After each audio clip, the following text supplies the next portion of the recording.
So, long time no stream. I haven't been back here in a while.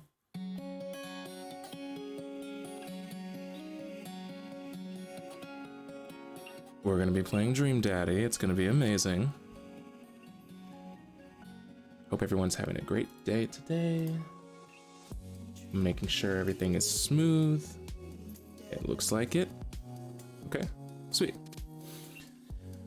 Now, for those of you who don't remember, and I didn't save the video, where we left off on this game specifically was our daughter came home really late and was not responding to our texts. So we were pissed. And that's exactly where we left off. Facing the right direction, all that's good, angles are fine. Okay. We're gonna get right back into it. We're in the middle of scolding her, and I don't know why I remember that 2 weeks later, but we were in the middle of being really pissed at her. So... Oh, it's just a load? Oh, okay. Yeah, we'll load that. Dream Daddy. I love this. I love that song so much. Okay. Dad, you're seriously overreacting. You're not gonna be like this when I go off to school, are you? Give me 1 second. That's gonna drive me fucking nuts. What am I clicking? This. And then that. Oh, thank you. Thank God. Did you miss something? You did not. Not really. I'm just diving right back into Dream Daddy, the game I had last played that I didn't complete, basically. How's it going, Allure? Welcome in. Did I delete? Okay, no. She said I'm overreacting. I mean, she wasn't responding to my text messages. She came home later than she was supposed to. I would still probably be really pissed. Don't like your attitude. I have a right to be concerned. I was scared. I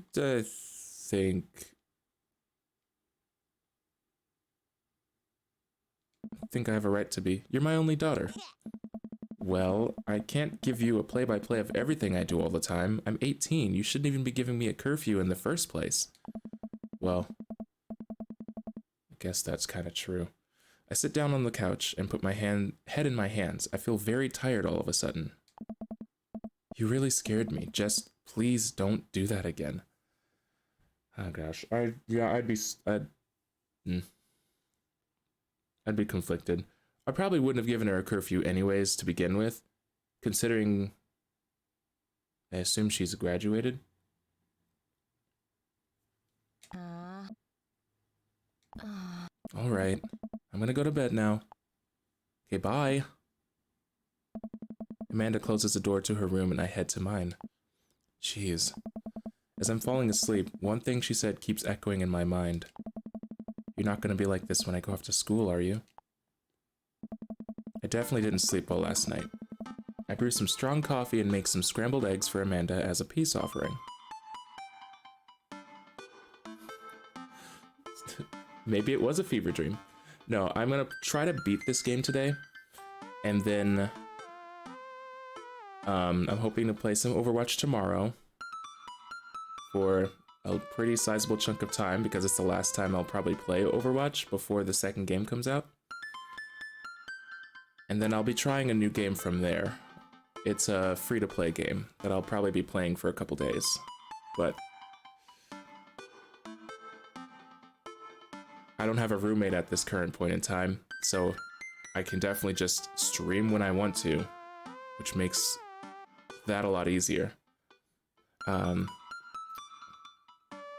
Scrambled eggs for Amanda as a peace offering. Okay. She eventually wanders into the kitchen. Hey, I thought about what you said last night. I should have texted you. I said I was gonna do it and I didn't. I honestly just didn't even think about it. I'm really sorry, Pops. I won't do it again. Well... I'm sorry for freaking out on you. You're an adult now. I shouldn't have gotten so worked up. Team Long. Oh god. Please no. Team Long. Oh god. Amanda gives me a hug. Aw, that's kind of sweet. Want some eggs? You know it. Sprinkle some cheese on them? Already did. Ah, bless you. Amanda scarfs down the eggs and the time it takes me to wash the pan. Oh my gosh. Alright, I'm off to school. Smell you later. Oh, she's not graduated. Wait, one more thing before you go. What? What's Dad Book? Dad. It's a social media platform. Wait. What? What's a social media platform? Oh my god, he's old! Dad, I have to go to school. Come on, Amanda, I'm an old man. I can't put together a Dad Book profile on my own. Yes, you can. Alright, I'll help you sound interesting on the internet. Dad. Amanda spends the next couple minutes setting up my profile on Dad Book, which, as it turns out, is a place where dads can get together and talk about fatherhood. Oh, that's weird.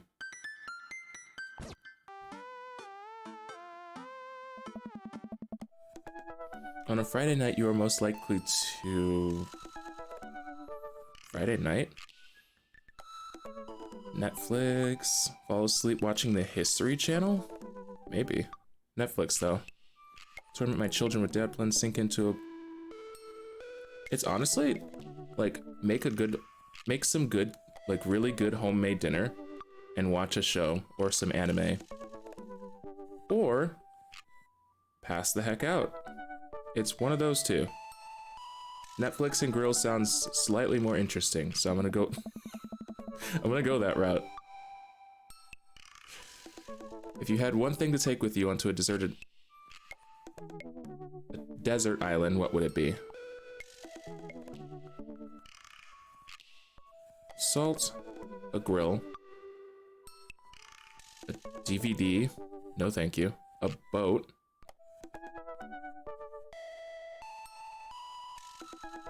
I don't need anything, my survival skills will train me for this day, a grill. Anything I hunt, I can immediately cook it. What are your turn-ons? Strong dad arms. Tennis shoes with long white socks. A well-manicured lawn. Street smarts. Top-tier grillmanship. Comfortable with crying.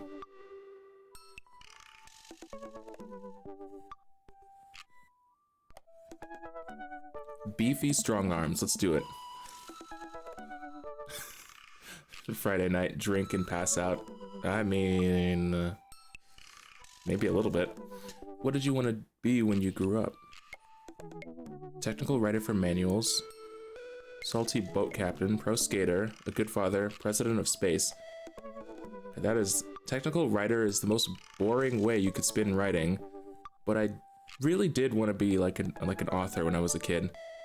It was like author, policeman, or firefighter, or like a really famous singer. Those are like the four that I like jumped between when I was a kid. And then I settled on singer for a while. Now I want to be a streamer / YouTuber / still a writer.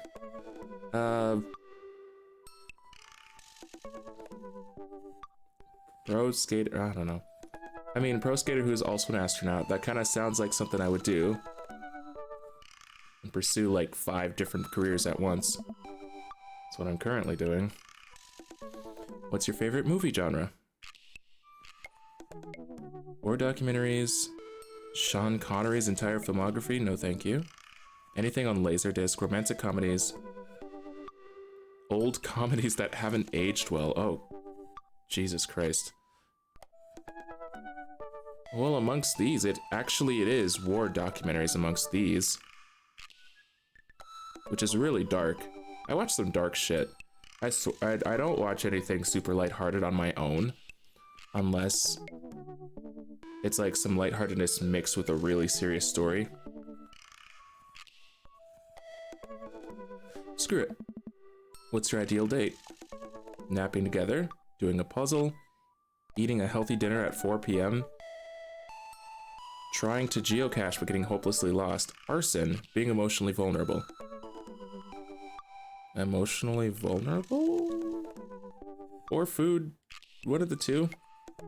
Or naps? Okay, actually a lot of these are. I would not be opposed. What? Emotionally vulnerable. What do you never leave home without?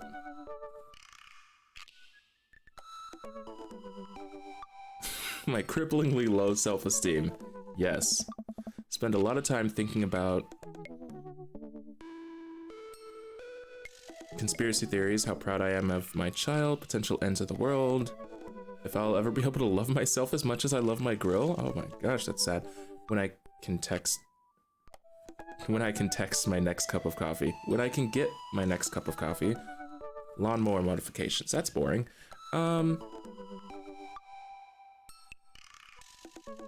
Spend a lot of time thinking about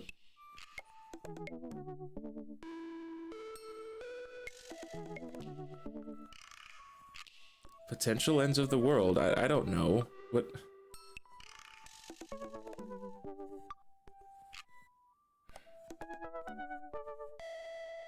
Okay, if I were to spin this a way that makes sense, I do sometimes, like, think about when I can get my next, like, bubble tea, or, like, I really like Arizona iced tea, or Arizona green tea, so maybe.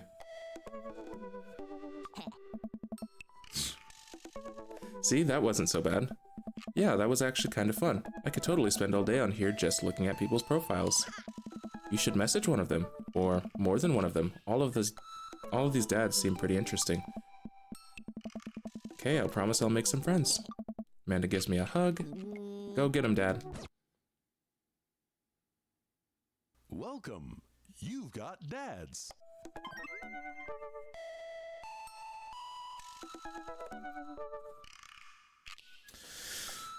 Oh, okay. Who am I choosing? Also, what?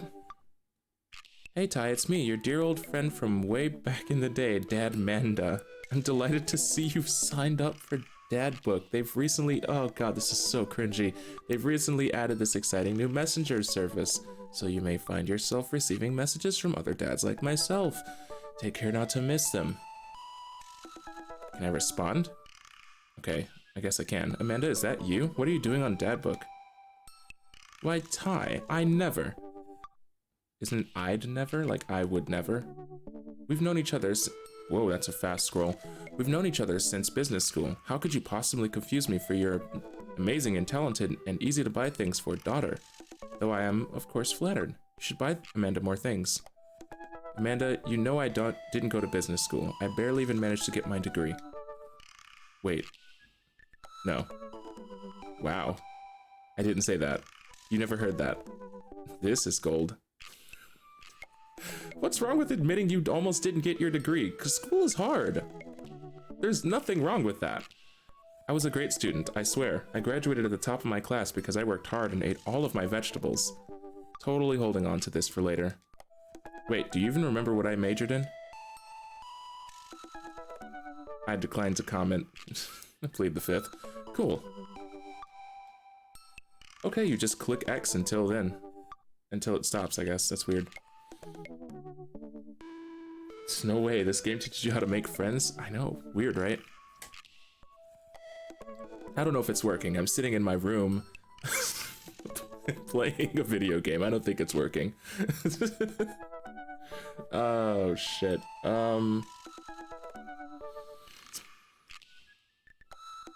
Okay, Craig is a friend from college. I kind of liked Matt the most amongst all of them. Brian was too competitive. Robert was too intimidating. Damien is just too grim. Hugo is too serious. And Joseph has a wife. So...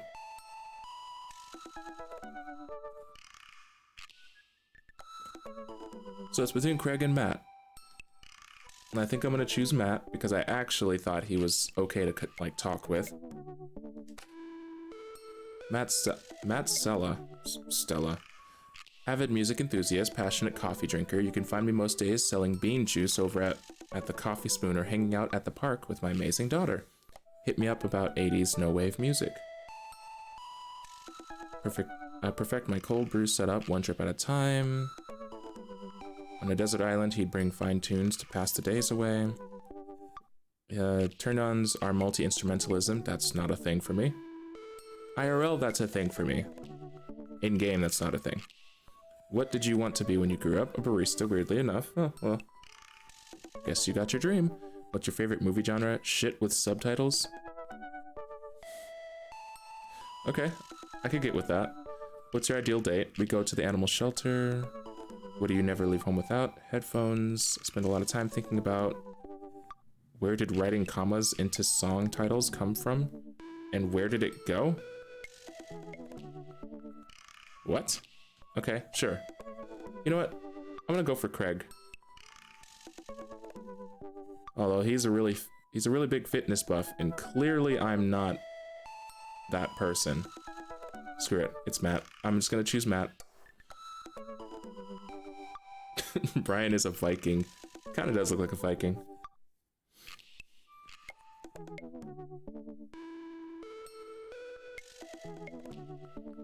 This music is mind-numbing. I navigate to Matt's dad book page and type out a message. Oh god, what am I typing? Hey man, great getting to see you at the barbecue. We should definitely hang soon. You free later? A minute or two later, I hear a ding and see Matt's response. Hey dude, I'd be so down for that. I'm actually catching a show tonight at the Soundgarden. Wanna come out? Hell yeah. What's a Soundgarden?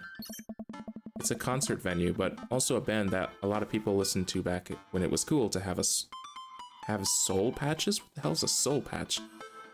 Oh man, I haven't been to a real concert since Amanda was born. Am I ready for this?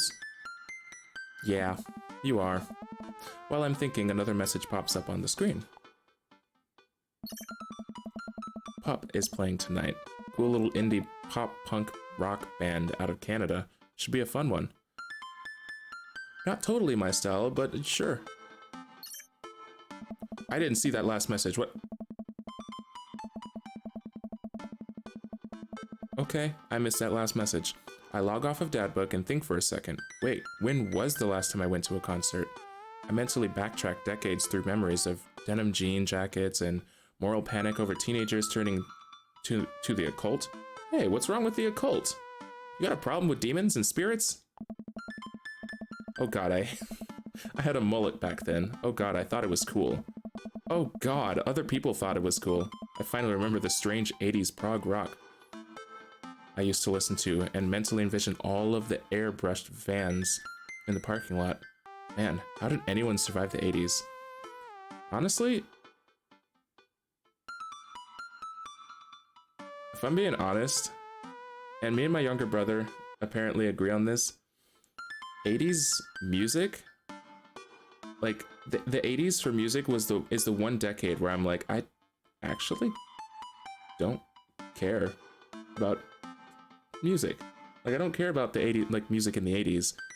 70s music, cool. 60s music, actually some of my favorite music. All the way back through the 20s. And then like 90s going forward is really good, but 80s was just kind of boring to me. And I'm not that old. I just really like finding old stuff, specifically music. It's the one decade that I'm like, this is so boring to listen to. Okay, so I haven't been to a concert in a long time. What do you even do at concerts now? I spend most of the day pacing around the house and thinking about my relationship with coolness. If you're doing that, you're not cool, but I mean, I always thought I was cool, at least relative to a bunch of other dads my age. I'd argue you definitely are. Dad, what are you doing? I look over and see Amanda at the door, just getting home from school. How long did I walk around? Did I really spend all day thinking about how cool I am? Ah. Her eyes are a little puffy, almost as if she'd been crying. Amanda? Hey, what's wrong? Panda? I'm fine. That was actually just sad. Oh my gosh. Nothing. I'm fine. I just got sad because I realized that society collectively refuses to take pop music seriously, despite the fact that some of the most interesting musical innovations are coming out of that genre.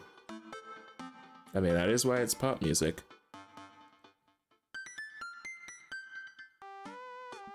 I think it's just yet another thing that we write off because we can't take young women or their interests seriously. I don't think that's why she's sad. Somehow that's a good point, but also I think she's deflecting. She's good at bullshitting. Are you sure that's all you're upset about? You have to tell me what's actually wrong. That is pretty messed up.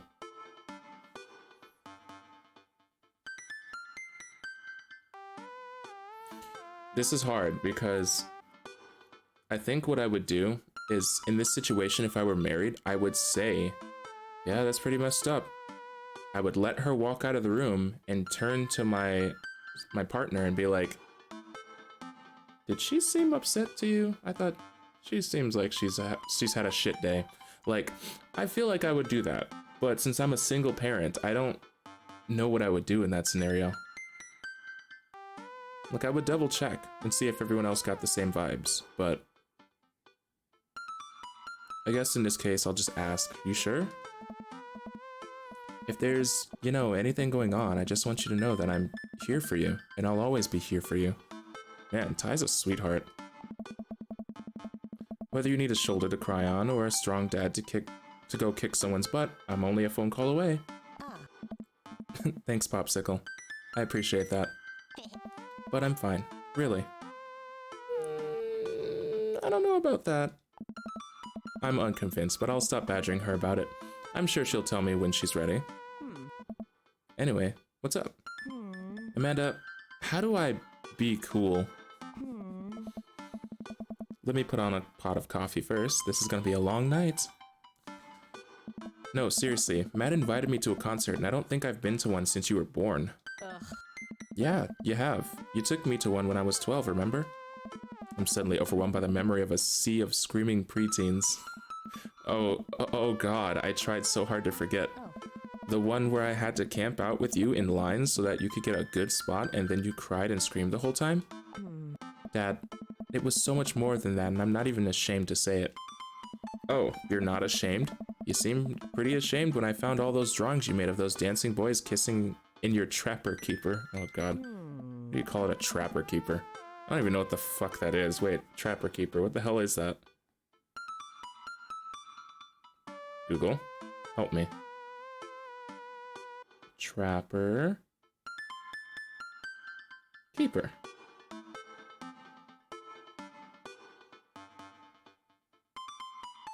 Oh. I always forget that's what those are called. Like the... Okay, interesting. Yeah, well, you didn't even find the good stuff. Yeah. Anyway, you should be all set for the concert if you remember that. Just bring a big glittery sign and cry a lot and you'll fit right in. Well, it's at a smaller place, and I think Matt mentioned that they're a punk band? Like DIY gutter punk? Thrash? Straight edge? Come on, Dad, give me something to work with here. Are they post-punk? Proto-punk? C-punk? Jeremy punk? What's Jeremy punk? Yeah. I made that one up to see if I could get away with it. Huh? They're not positive hardcore, are they? He said that they're Canadian punk. Oh, yeah, you'll be fine. Does the idea of Canadian punk seem contradictory to you? I don't see friendships and politeness as core tenets of the punk scene. Well, punk is kind of a big genre that might not be as dangerous as you think it is. It became so much more than just counterculture rebellion. Ah. What I'm trying to say is, just enjoy the music. That's it? Huh. I mean, yeah, it's not like you're gonna jump into the mosh pit or anything. Well, that's comforting. And if a strange dude in a Set Your Goals hoodie offers to buy you merch, don't accept it. And definitely don't go on 3 awful dates with him afterwards where he takes you to a nice restaurant and then forgets his wallet literally 3 times in a row. Amanda? Amanda? What? Never mind. Just have a blast tonight. Amanda, what did you do? I show up to the Coffee Spoon at 8 in what I hope is concert-appropriate attire. I see Matt out front, locking the doors to the front, to the shop. Hey. Oh, that was a sexy hey. Hey, you made it. Ready for tonight? Been a while. Yes, of course. I definitely don't know what I'm talking about. Ready? I was born ready. Well, it's been a while. Ah, man, I gotta admit, I haven't been to a real concert since Pet Rocks were cool. I have no idea what I'm in for. Hey.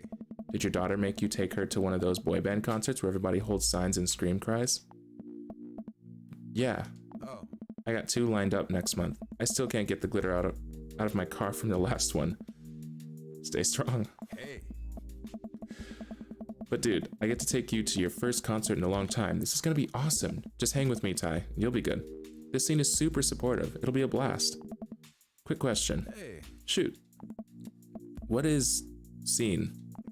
Matt lets out a tiny laugh. Sorry. It's just weird because scene can describe a music scene as it pertains to a community of people who like the same genre, but can also describe a genre of music no one wants to admit they were into. Matt looks off into middle distance. He says nothing, but I can tell he's thinking, never again. That's confusing. Hey. You'll get it. The important thing tonight is that you enjoy yourself. Come on, let's head to the show. Okay. After waiting in a short line to get in, we finally find ourselves in a small venue with a stage at one end and a bar at the other. Most people here are closer to Amanda's age than mine. I suddenly feel very out of place. My waning youth is showing. I'm suddenly aware of my mortality. When were the good years of my life? Will Amanda still love me as we both grow older? Wait, is C-punk actually a genre? Yeah, probably. Matt, you made it. Huh? A younger kid runs up and high-fives Matt. The kid runs off and Matt turns to me, shuddering. I get nervous when people surprise high-five me. Me too. Hey. I'm like a small animal. Loud noises and large groups of people frighten me. Hey, same. Do you also enjoy curling up in a patch of sunlight to take a nap? Hey. That's my favorite thing to do. A couple other people notice that Matt's in the crowd and yell hey as well. Oh. Matt waves and hugs a couple of people. He seems really in his element here. Oh. Matt turns his attention back to me. I am so afraid of all these people. Oh, let's go grab a beer.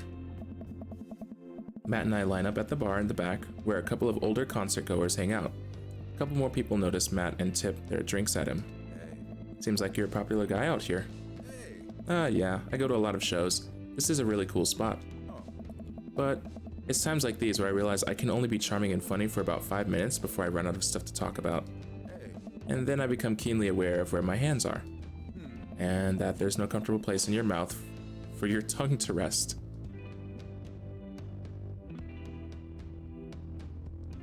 Don't make me think about those things, please. God damn it, where do I put my tongue? Hey. See? Well, I've known you for more than 5 minutes and I still think you're charming and funny. Oh, just you wait. Oh. We grab our drinks. This scene seems really friendly. I don't know why people wouldn't want to admit that they were listening to it. Let's check out the merch. Oh. Matt and I walk over to a small booth in a corner of the room, where a crusty-looking teenager guards a selection of shirts and records. He singles me out from across the room and hops up on his chair. Step on up. Get your merch here. I got t-shirts, I got tank tops, I got all the gifts and accoutrements a discerning concert goer of considerable taste might want. You. I gesture to myself, my face flushing red. Yes, you. You look like a fellow who knows their music. How's about a fine 12-inch long-playing vinyl record made and distributed by Pup, Canada's premier punk rock outfit? Please stop yelling at me. Tally ho, good sir? Don't, no. I'd probably be like, I sense some hesitation in your voice, buddy. Let me assure you on my reputation as salesman of the highest caliber that this record cannot and will not let you down. Okay, Pablo, you can give it a rest. The teen hops off his chair and takes a seat. Your friend looked lost, so I figured I'd give him the old razzle-dazzle. How the hell are you, Matt? Hey. Day by day, man. They do that thing where they high-five, but it also turns into a hug. Hey. Your mom doing better? She's still single. If you want to be my dad, I can make that connect. And have to deal with you every single day? Fair enough. Who's your bud? Hey. That's Ty. Thought I'd bring out a concert pal. Pablo leans close to Matt. Is Ty cool? Matt eyes me.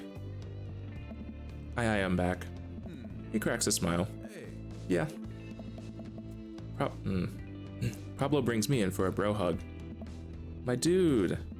I cannot do a bro voice. I'm not sure what to say, but give the courtesy two-part. I'm not sure what to say, but give the courtesy 2 pats on the back as if customary in our society for people you don't know super well, but still want to be friendly to. Oh. Oh my god, this hurts my soul. Pablo's a total card. Kid plays the hell out of a bass. Yeah, man, when are we starting our witch house band? Yeah, sounds great. You know, I'm out of the game. It's a shame. You know, Vacant Veil? It's a shame. You know, Vacant Veil would have slayed. It'll slay once you start actually making music instead of just printing a bunch of band shirts. Ooh, we got the sickest logo. While Matt and Pablo talk, I check out the merch. These shirts are really nice. Oh. Looks like the opener's coming on. Let's get a spot up close. Oh. Okay. Oh. Matt and I walk over to the stage where a crowd begins to form. The band walks on stage and picks up a variety of strange instruments. Is that a harpsichord? The lead singer addresses the crowd. He has a mandolin slung behind his back. Hey, what's up, everybody? We're Jonathan Jones and this Speakeasy Choir. My name's Daniel. Let's start the show. Oh no, these guys. What? Without time to respond, the band's playing the most...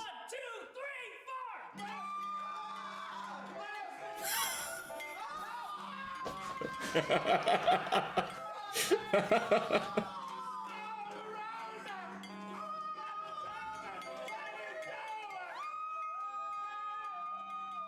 What? What the fuck is happening?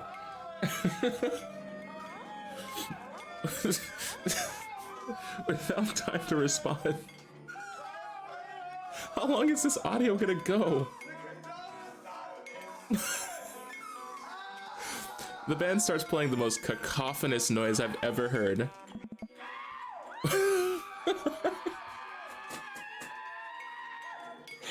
Holy shit, that is amazing. What is this? Matt doesn't say anything, he just hands me earplugs. Thanks. I put the earplugs in and whatever the hell is assaulting my ears gets a lot quieter. For a band this bad, they sure do seem to be having fun. I guess that's what really matters. Hey. Tears in my eyes. Oh my gosh, that is so funny. Jesus, did that cellist just break his bow in half? I don't get this. The set seems to go on forever. There's no breaks in the song, and I think one of the band members' jobs is specifically just to burn poetry on stage.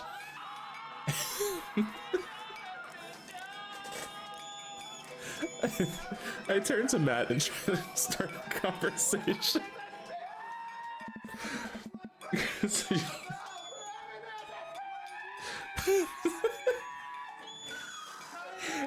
I can't fucking focus. Holy shit, this is too much. So you go to a lot of concerts out here, huh? Oh. What? Oh, of course he can't hear me. God damn, they're just screaming. Holy shit. Ask again. So, you go to a lot of concerts out here, huh?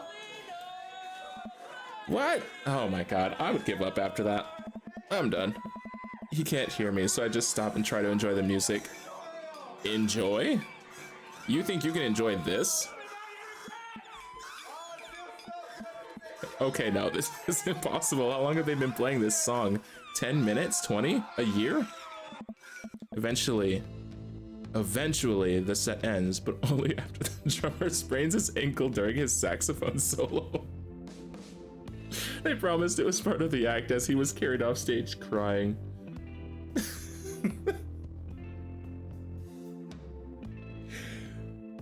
I think that's the best thing I've ever heard in a video game ever.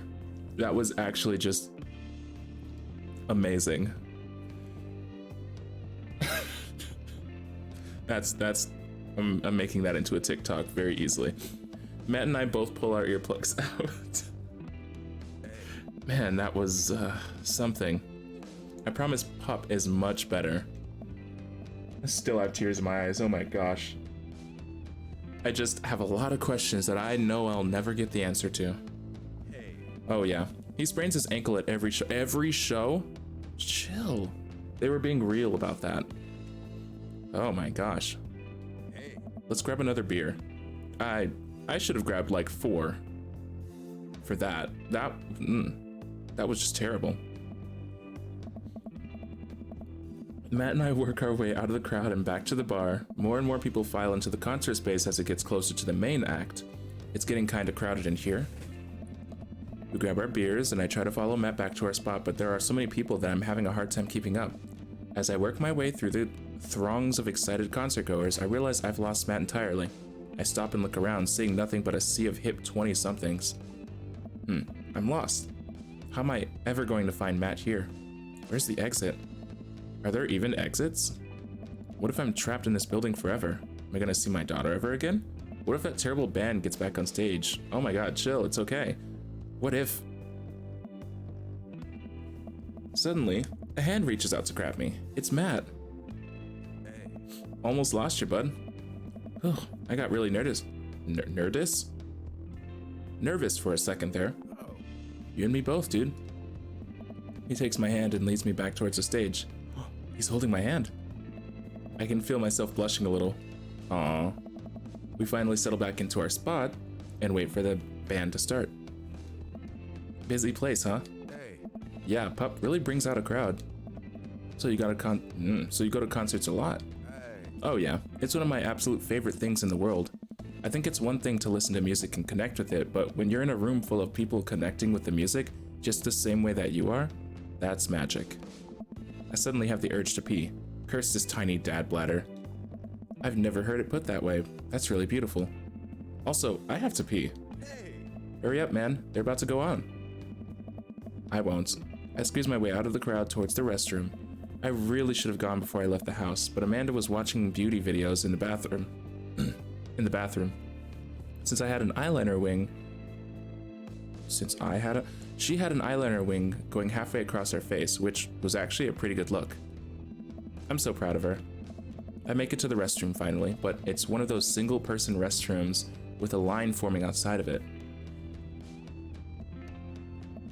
As soon as I finish my business, the band starts. Crap.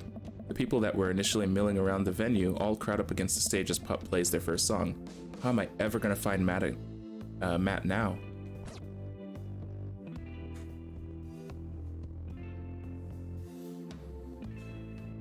Oh. Whoa. Hello?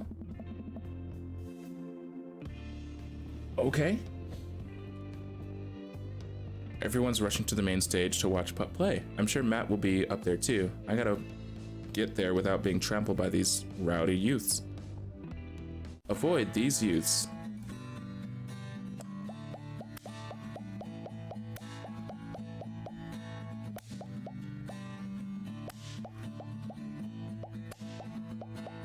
This is the part of the game where you should have been hearing a licensed tune.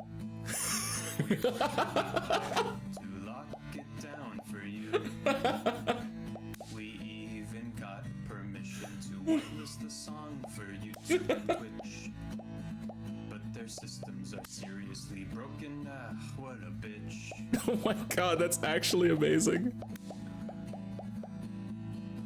So we add the song that you're listening listening to right now.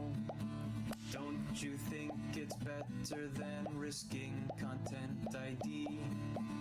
To you streamers and let's players, I have one decree. Please check out the band called Pup and their song DVP. DVP. What is... That's right, the band's called Pup and their song called DVP. The song is great and the video is tight, yes, take it from me. It's like footage of NES and SNES games with the lyrics added into them. It's really cool, but it's kind of hard to explain right now, but you'll get it, I promise. You should really go check it out. It's a really good video. I We added the song that you're listening to right now. No. Don't you think it's better than risking content ID? To you streamers and let's players, I have one decree. Please check out the band called Pup and their song DVP. DVP. But really, content ID demands a serious convo. But is this the time or place to talk about it? Oh no. This is a dating sim about getting with dads, no less. Oh god, how did we get here? What are we doing? What a mess. What a mess. I love this game. I'm finally able to work my way through the crowd to where Matt originally was, but he's nowhere to be found. Shoot. Well, I guess I should keep looking. I'm bumped into from behind and I find myself in the middle of a bunch of youths running around in a circle to the music. Thank you for the follow, Gay Orbit. I'm in the pit. How do I get out of the pit? Out of nowhere, a youth shoulders himself into me and keeps moving in a circle. Oh my gosh. This is absolutely amazing. Hey.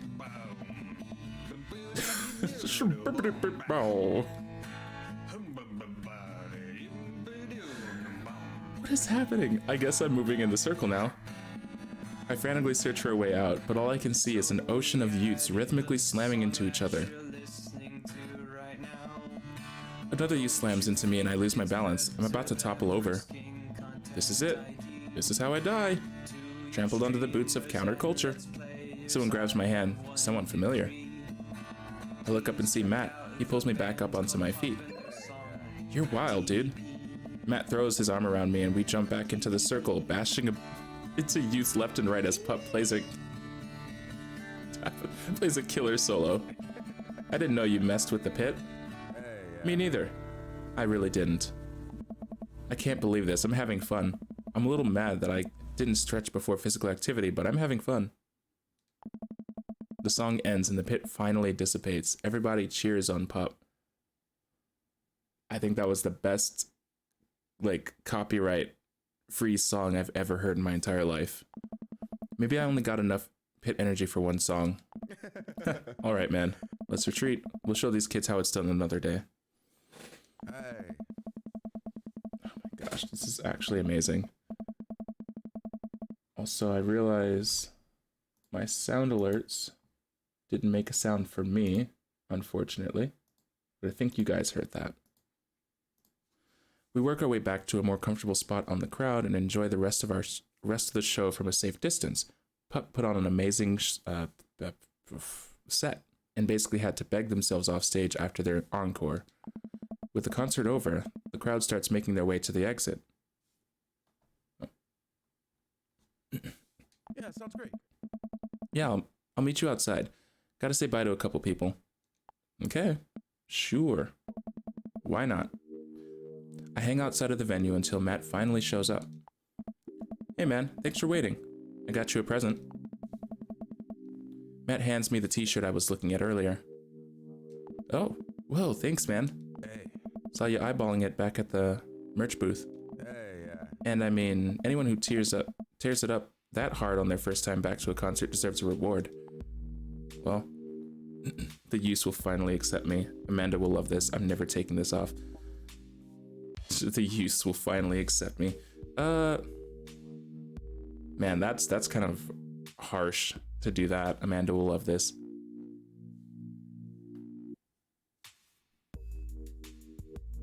Sure. Finally, I'll be able to infiltrate their ranks and defeat them not only on the battlefield of battle, as we have done today, but on a grander scale.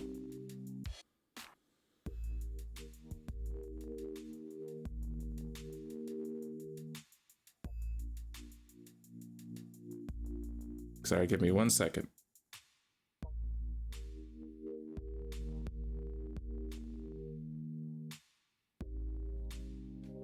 Okay.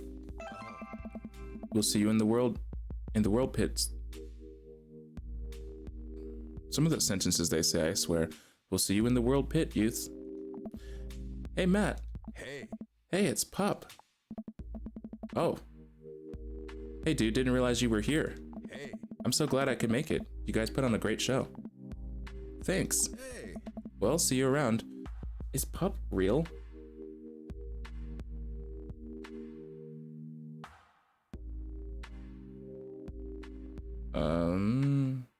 Give me a sec. I'm just curious now.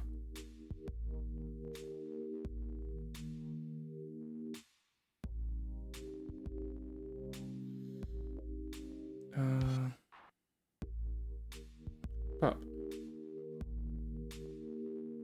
Band. They are real. Canadian punk rock band formed in Toronto, Ontario in 2010. Oh, so they're actually kind of an older band. Interesting. Okay. We'll see you around. Wait, you know Pup? Hey. Oh yeah. Met them a couple times when they first started touring. Good kids. Whoa. Hey. Come on, let's grab some diner food. Am I far from my mic? Check 1 2, check 1 2. Maybe a little. I suddenly realized just how hungry I am. Man, mosh pits take a lot out of you. I actually have heard that people leave mosh pits being absolutely fucking famished. Matt and I walk to a tiny little diner with a cute neon sign. We tear into some bacon and eggs in a corner booth. Oh. That makes me want some really trashy food. If anyone's here is familiar with Perkins, the restaurant, they have like a breakfast burger. It's like a beef patty with like hash browns, bacon, and an over easy egg just like stacked on top of it. It's so greasy and bad for you, but it's so delicious. Now I want that. Hey. So there I am in the pit trying to explain to the face tattoo guy that I didn't mean to elbow him in the face tattoo, but he's already seeing red. Not from the tattoo, which coincidentally was red. He's lumbering towards me and there's nowhere to go. Oh. It's the end for me, right? Then out of nowhere I get this idea. I just lean back and spread my arms, and just like that, I'm crowd surfing away from him in slow motion. What the hell? You should have seen the look on his face. Hey. Bought him a beer afterwards and we were cool. We still follow each other on social media. He has beautiful kids. Glad you guys worked it out. Hey. Yeah, man. Just goes to show you that Punk's not dead. It just drives a minivan and has to hire a babysitter. So how did you get to see all of these amazing concerts? Hey. Oh, I used to tour in a band. We were small, but it got us to travel all around the States. That's pretty cool. Yeah, I mean, we were poor, and we had to scrape a lot together just to survive, but I wouldn't trade those experiences for anything. Hey. But yeah, that's how I knew a bunch of those people at the show. Music like this builds an amazing community, especially in a town like this. Just a lot of positive energy and good vibes. I get that. I got that feeling. Plenty of friendly people, especially that Pablo kid. Hey. Oh man, everybody loves Pablo. His mom's been raising him on her own, and you can tell that it's been tough on both of them. I know he looks up to me, so I try to help him out whenever I can. That's really nice of you. Hey. Thanks. Us single parents just really have to look out for each other. Well, I mean, I'm hoping to not be single for much longer. How's Carmencita? She says she wants to learn the drums. Oh boy. Hey. It'll be loud, and I'll need to take a lot of aspirin, but I'll manage. Can't really blame her. I'm suddenly very grateful that all of my daughter's hobbies are super quiet. Photography, collaging, whatever it is that she does on the internet. Thanks, Amanda. I'm trying to be supportive of Carmencita's rebellious phase, but I guess that kind of defeats the purpose of it, doesn't it? I think it would be a good daddy-daughter activity to find something you to rebel against together. Yeah, actually. Like what?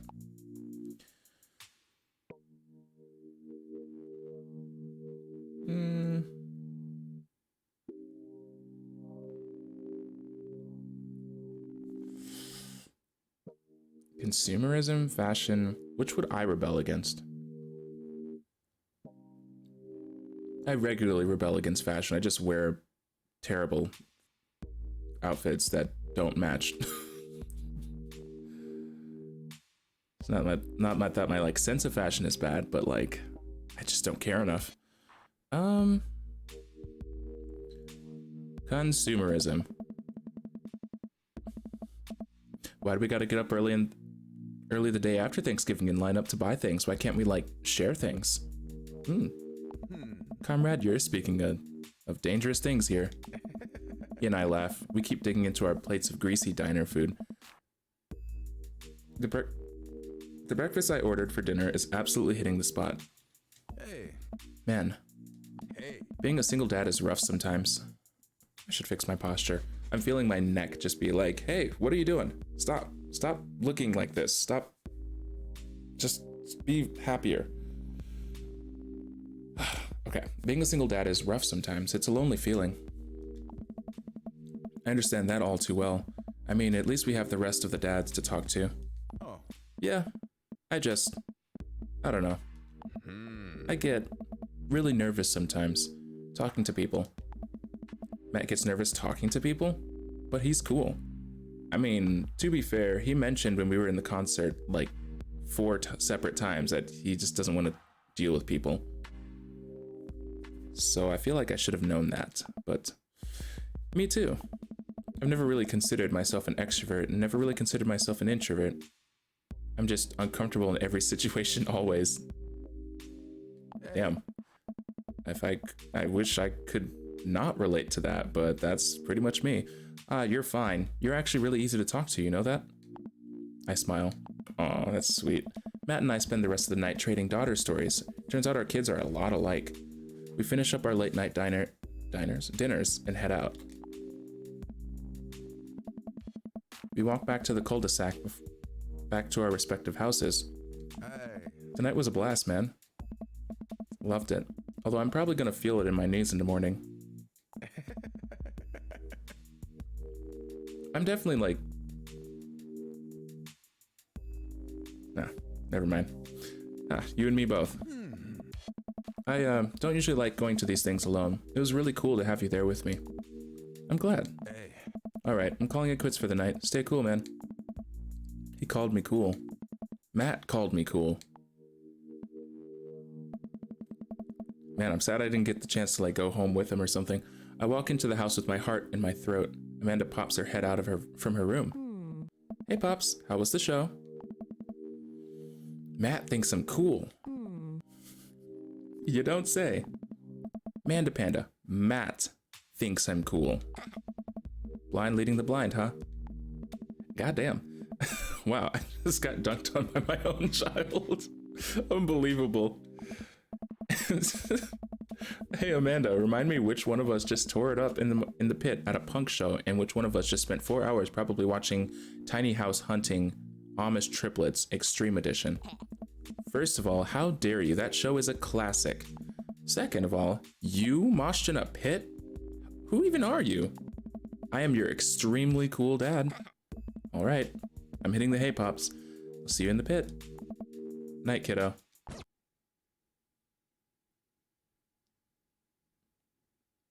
I'm feeling like that date maybe didn't go super well or something. Because I didn't get to go home with him. Baking. Yeah, I'll give that record another spin. Why not? When would I have had the chance to bake? If he had invited me home, if I was cool enough? Damn. Okay, I guess that's a B.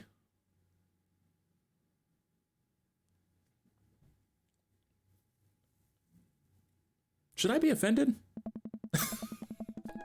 While I'm doing my afternoon word jumbles. Why is speaking so hard? Ah. While I'm doing my afternoon word jumbles, I hear the mail truck pull through the cul-de-sac. I wonder if we got any coupons today. The nice mail person slides a couple letters in a large yellow envelope through the slot. Takes a couple of tries for them to get it in.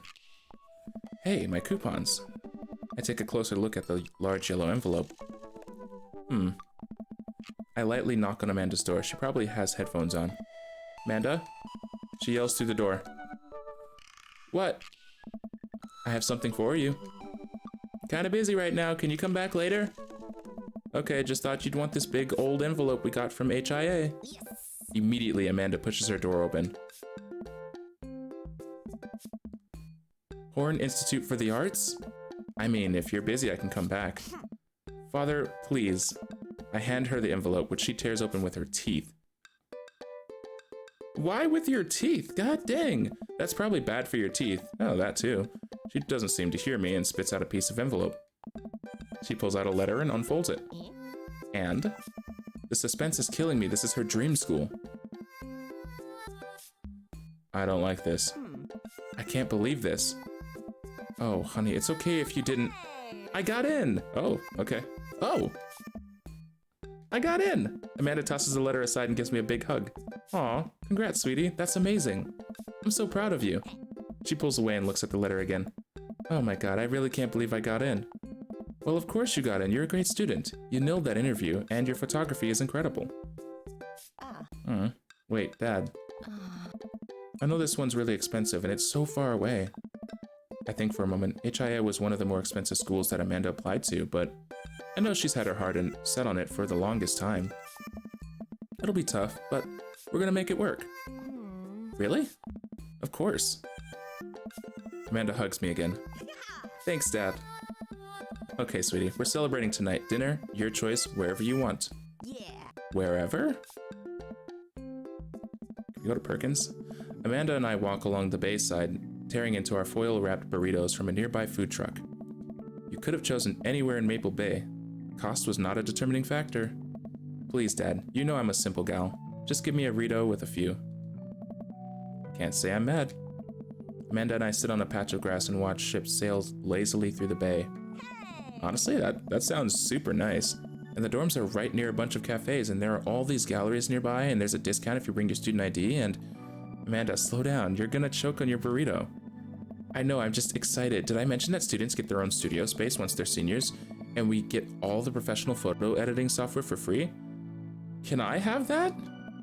It's nice to see Amanda so enthusiastic about HIA, but I wish she wouldn't go and do it between bites of her burrito. I thought I taught her to chew with her mouth closed. I wonder who my roommates are gonna be. You take a survey online and they match you with someone with a similar major and interest. I bet we're gonna be best friends. Why did my school do that? Oh, I'm mad. My roommates were atrocious. And I probably was no better, maybe. But, my gosh, Craig and I were... A good roommate can be a lifelong friend. But don't even get me started on bad roommates. Uh-huh. Oh no. I'm just kidding. We didn't have a bad roommate. Our only other roommate was a puppy that Craig brought home one night. We spent a semester fabricating a story about our new foreign exchange student who had a really bad cough that sounded exactly like a dog's bark. Why does that sounds like such a college student thing to do. Carl ruled. Yeah. Oh, they let you have animals in the dorms if you get a note saying you need one. I bet I could forge one. I think I'd get a rabbit, or maybe a snake. Or maybe both. Would the snake eat the rabbit though? Not probably. Oh boy, I think I'll leave all that up to you. She's so excited, I don't want to disappoint her, but I need to be real for a second. So, you know I had that talk with Mr. Vega. He didn't tell you about the dumpster fire, did he? What? No. I don't want to put a damper on the good news, but I need you to knock it out of the park these last few months of school, okay? If you really want to go to Horns, we need that scholarship money. I know you can do it. Okay. I promise I'll try harder. I pat her on the back. Think you can handle a 14-hour drive to come home for the holidays? There's gonna be some treacherous ice roads to cross. And don't even get me started on the paranormal occurrences. Well, it'll be worth it if I get to see you. Oh, that's so sweet. My eyes immediately well up with tears. My eyes, I'd be a puddle of tears. I'd be a hot mess. Oh, Dad, don't cry. Sorry, I'm just very, very proud of you. You're all grown up now, and you're such a good person, and I hope you know how important you are to me. Dad, stop. You're gonna make me cry. It's too late, honey. It's happening. Dad, I can't get tears in my burrito. It's gonna make it taste sad. I pull Amanda in for a hug and kiss her on the forehead. Love you, kiddo. Love you too, Pops. Aw, that's sweet. Welcome. You've got dads. I've got dads. Anything else? Nope. Okay. Dadmazon? Hi, this is Steven from Dadmazon. I'm out front with your delivery. Oh, okay, yes, I'll be right down. Wait, no, sorry, I need to put on pants first. I can't find my pants, but I'm wrapped from waist down in a duvet. Are you cool with that? I can come back tomorrow. No, wait. I'll be right down. I found some sensible capris. Put on pants. Why is this game so ridiculous? I love it.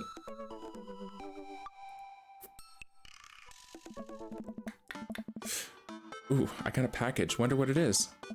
Oh, I bet it's that package of socks I ordered. I open up the box and start pulling the packing peanuts out. Man, these socks reek. They're not socks. Okay, that's definitely not socks. It's butterflies? Oh boy, I almost don't even want to know what Amanda was planning on doing with these. Does she have a collection? Box of dead butterflies is here. What's up? Are you sacrificing them? What? You ordered butterflies? You can order dead butterflies online? Wait, so these aren't yours? No, but I'm definitely ordering some right now. Well, I have some here. Take them. I take a look at the box again. Oh, this is addressed to Damien's house. Oh, Damien was... Okay.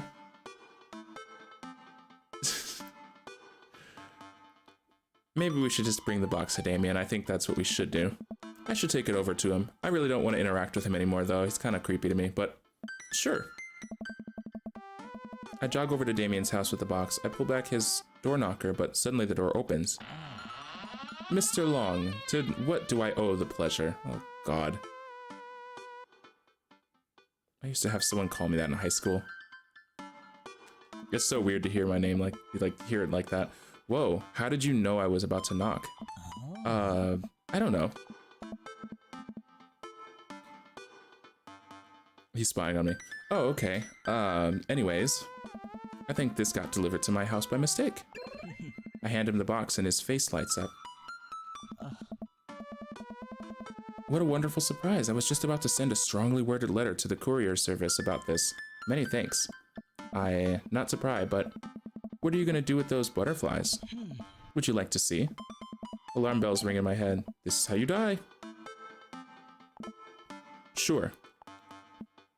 I didn't get a choice. Damien leads me into a study where he sets up some sort of workstation.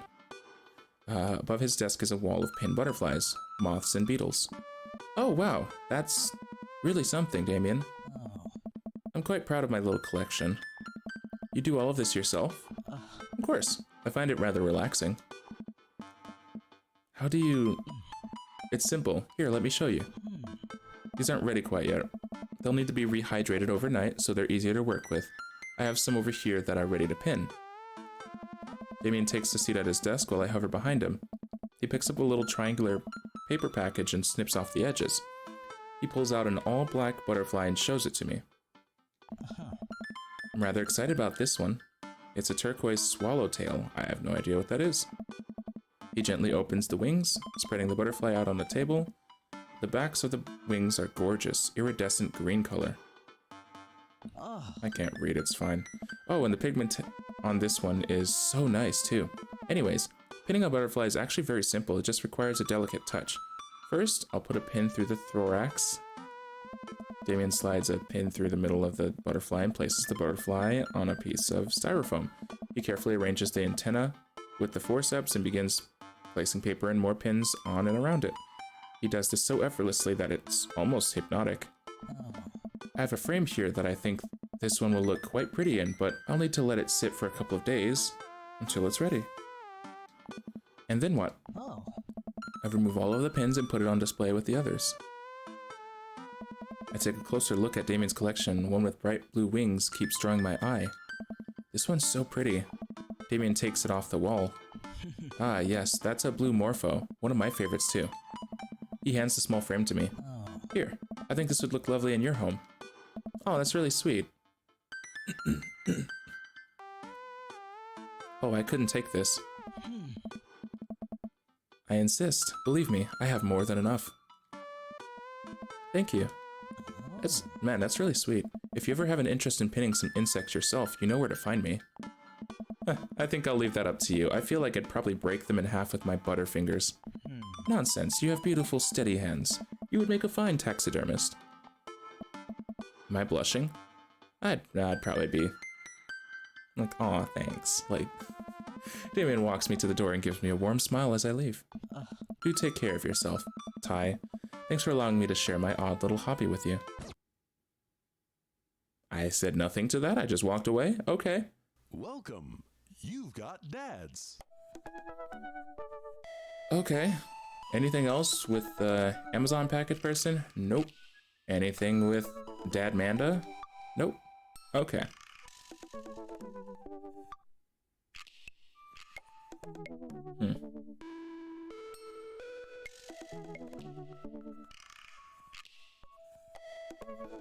I don't know.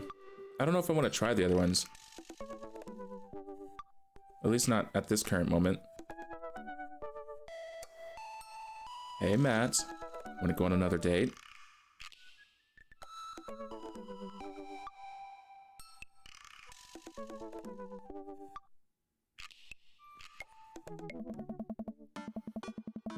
Instead of messaging the guy. Instead of message.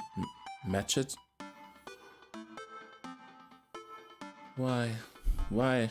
Instead of messaging the guy, why don't I just walk over and grab some coffee? I'm feeling really sluggish today anyway. Amanda! Amanda sticks her head out of her room. Father! Wanna go to the coffee spoon? Oh, so you get called cool once and now you're the cool dad who hangs out at coffee shops and listens to neo jazz and stuff? Yeah? And? Amanda, are you gonna bring your laptop and your leather-bound journal so you can work on your poetry anthology? Maybe. What's it to you? Look, honey, do you want me to buy you coffee or not? Let me grab my laptop and my leather-bound journal. Thank you. Hey, I know you. I think. I don't remember your name, though. Amanda and I make the short walk over to the coffee spoon. The place is quiet today. Just a few people hanging out and reading books in the cozy little nooks. I wish there were more, like, coffee shops around where I live. Like, there's nothing like this where I could just go sit, connect to their Wi-Fi, sit with a book or something. Like, it just actually sounds kind of nice. Just a few people hanging out and reading books in cozy little nooks. I walk up to the counter and see a familiar pierced face. Hey, you were the dude I yelled at a bunch of the other night. That's me, Pablo. That's his name. Dad. Amanda casts a sideways glance at me. He tried to sell me shirts. And who might you be, miss? This is my daughter, Amanda, the person I am father to and am very protective of. Okay, we get it, damn. An honor to make your acquaintance. My name is Pablo. Did I mention that I make witch house music?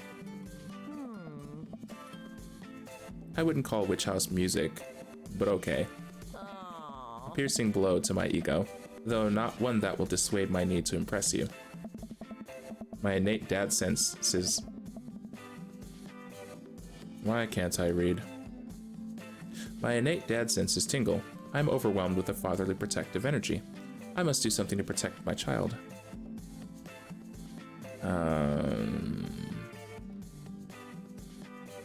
reappropriate lines from Taken? Maybe don't. I feel like that's a little threatening. Just do something simple. Change the subject, you know. Anyways, Pablo, I didn't know you worked here. Yeah, man. Today's my first day. Matt's still training me. Ty. Matt comes out from washing dishes in the back room to meet Amanda and I. He and I high five as fellow cool people do. You have to say it in the most uncool way. I see you've met my newest employee. At your service, although I'm only here until Vacant Veil. Why do I say things so weirdly? Vacant Veil starts their world tour. Jesus Christ. When's that? Well, we have to put out a record first. Alright, Pablo. Now, what do we do with customers again? Right, yes. Pablo clears his throat. Hello, good folk of Maple Bay. Can I interest you in a tasty caffeinated beverage? A smashing pumpkin spice latte, please. A classic, and you?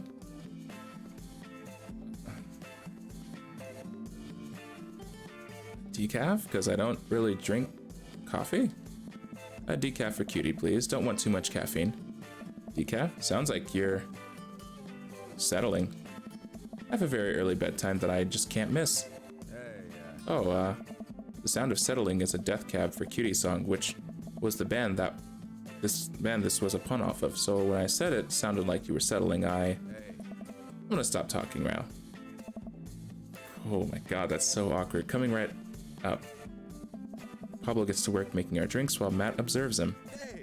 He'll get the hang of it. For as goofy of a dude as he is, kid works hard. Hey man, that concert was a lot of fun. We should hang out again.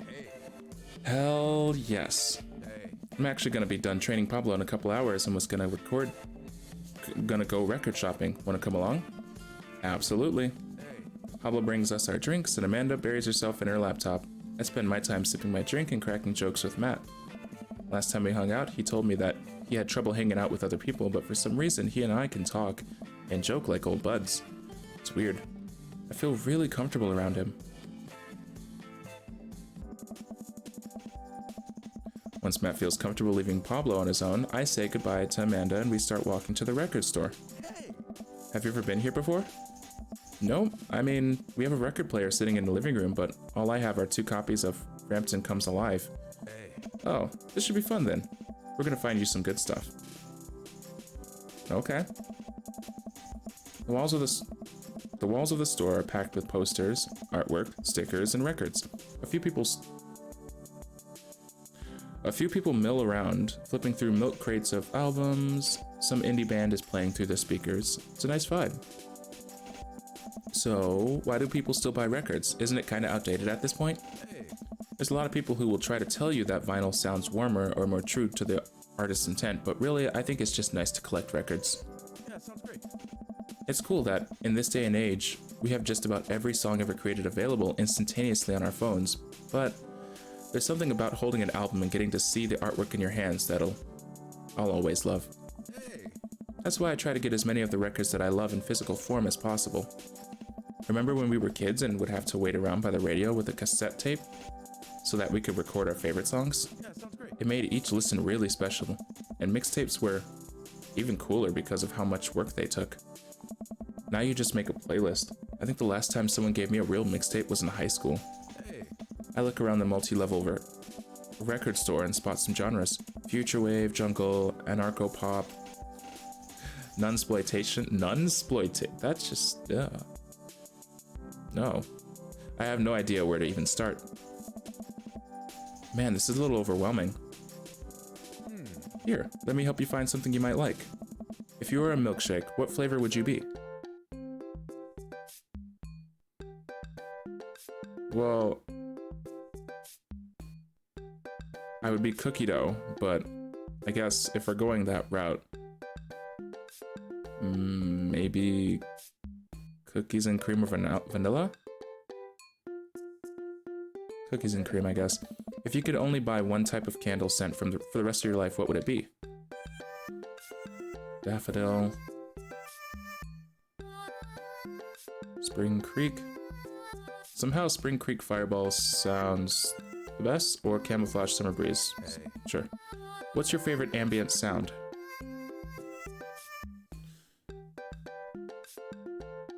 Rain?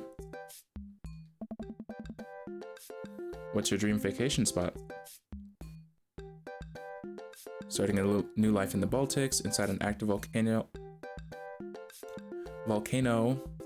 My backyard, living off the fat of the land. I can't freaking read. This is gonna be rough. My backyard. What's your deepest, darkest fear? I worry that people are nice to me only because they want something from me. I fear that I don't deserve happiness and won't ever get it. What if nobody exists but me and I fabricated this universe? Saying you too when the waiter tells you to enjoy your food. I've done that. Numerous times. It was so fucking awkward.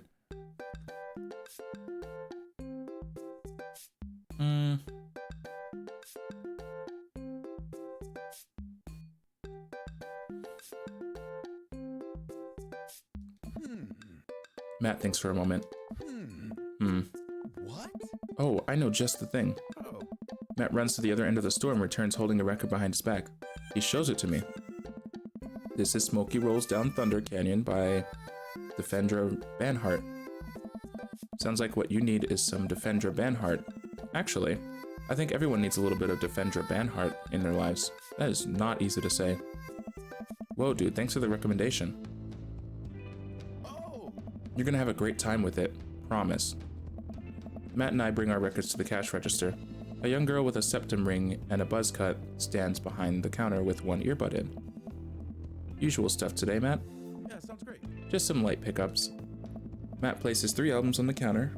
I swear I'm good at this by Diet Sig, Forever by Mystery Skulls, and Greatest Hits by Remo Drive.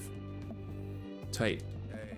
Cashier rings Matt up and hands back his albums in a bag. She stares at me suspiciously. Who's the nerd? Hey. Excuse the hell out of you. That nerd is my buddy Ty. Ty, this beacon of human charm, is Molly. I got kicked out of art school for destroying my paintings at the end of every critique. Huh. I feel like they shouldn't have been able to kick you out for that, but okay, that's kind of mean. Lovely to meet you. Anyway, Matt, is the open mic night still on? Hey. You know it. Are the Third Waves going to do a special acoustic performance? I might see if I can get a few of the other girls together. There's an open mic night going on? Hey. Yeah, dude. We do it every month at the Coffee Spoon. Some amazing talent always comes through. Got a flyer for it right here. Hey. You and Amanda should come by that night. Matt blushes. I mean, if you're not doing anything. Oh. I don't know if I should. Will Vacant Veil be playing? Hey. If only. I finish paying for my record and we head out of the store. Okay. Man, what a trip down memory lane. I haven't been in a record shop like that since bands had shag carpeting. Oh yeah, that was a thing, huh? Now that you mention it, isn't it strange to think all of those weird little musical memories? How do you mean? Well, I think music is a very time and place sort of thing. A song is important to me not only in that I think it sounds good, but where I was and what I was doing when I listened to it. There's music that reminds me of exes, of struggling through school, of being so poor that I didn't know where my next meal was coming from. Hey. All that stuff. And listening to those songs reminds me of those moments of my life. Yeah, now that I think of it, even the pop concert Amanda made me take her to is special to me. I mean, I'm not really a fan of the band, but hearing their songs in the radio reminds me of how young and excited Amanda was. Hey. And then that even reminds me of a younger me going to see my favorite bands in concert with all my friends. We would always go to my friend Cynthia Chapman's house beforehand and smoke pot in her basement, like we were so slick. Her parents definitely knew what we were doing. Wait, when was the last time you smoked pot? Matt stops and thinks for a moment. It's been decades. Dude, me too. Where do you even get pot now? Is that even what the kids call it these days? I don't know. Hey. But I bet I could find out. Do you want to get high and listen to our new records?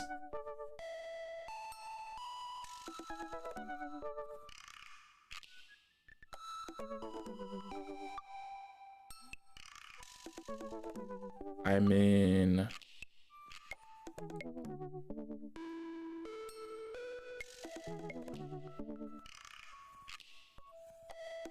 I feel like I could get Am I gonna? Is there a possibility in this game to get arrested? I'm so curious. I really don't think I should. Considering I'm supposed to, like... Although, what were we gonna do? We went to the record store already. So that was kind of already our date, sort of. Okay, sure. Matt pulls out his phone and starts texting. Oh. God, I can't believe how ready he was for that. After a few minutes, he looks up and smiles at me. Hey.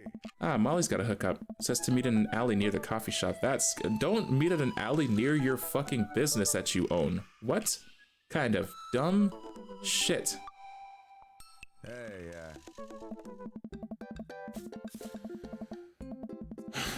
This is the sketchiest looking alley I've ever seen.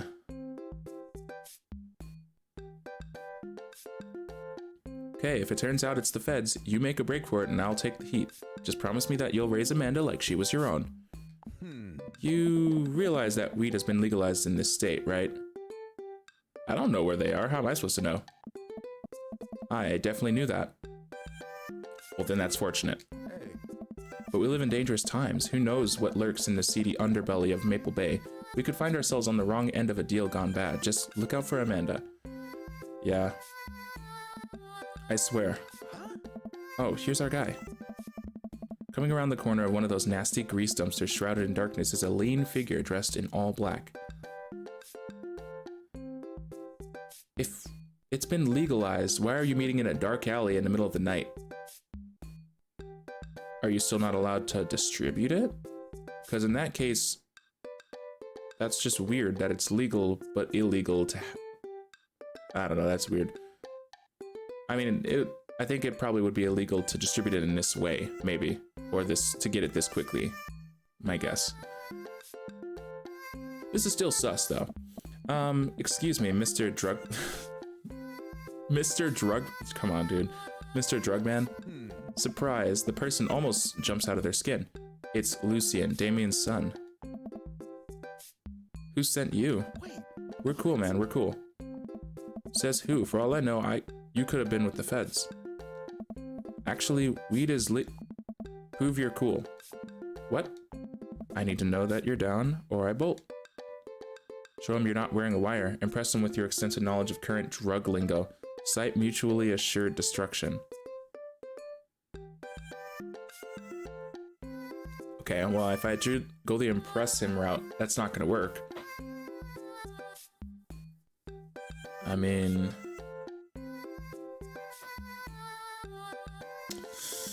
Okay, well... Drug lingo. Oh yeah, you know I'm cool. Every day I'm, ripping that... ripping that stinky grass, you know? Stalin's handiwork. The dandelion of the damned. 520. Stop. Wait, which one is the stop? I thought that would be funny as hell. He did not like that though. No, I probably would have been like, I'm not wearing a wire. What the fuck do you think is like? Which one is the drug number? Stop, please stop. Look, it's fine. I get it. Buzzcut Molly said you were coming. Why did you make me prove myself? My God, I hate you. Right now that formalities. Right now that formalities are out of the way, let's make a deal. All right, how much do you want? 1.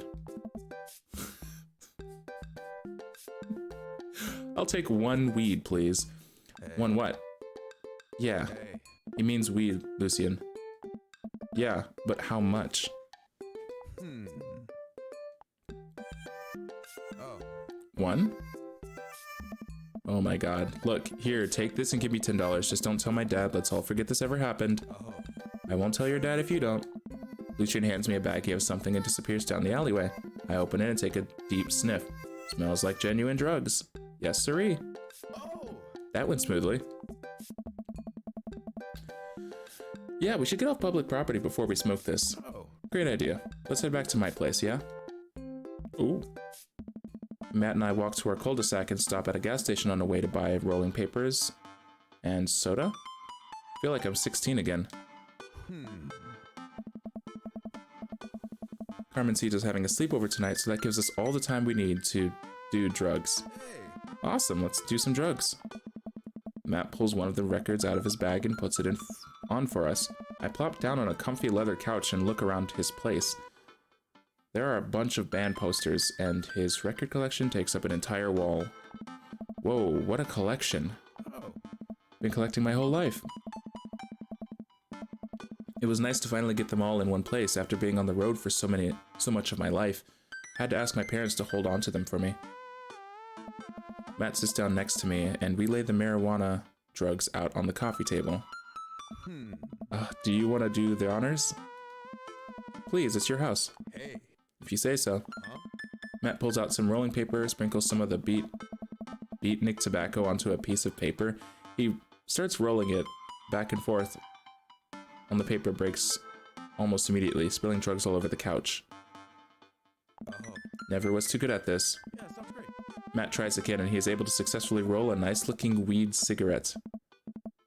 He hands me a lighter and the blunt, I think, and I take it. Well, let's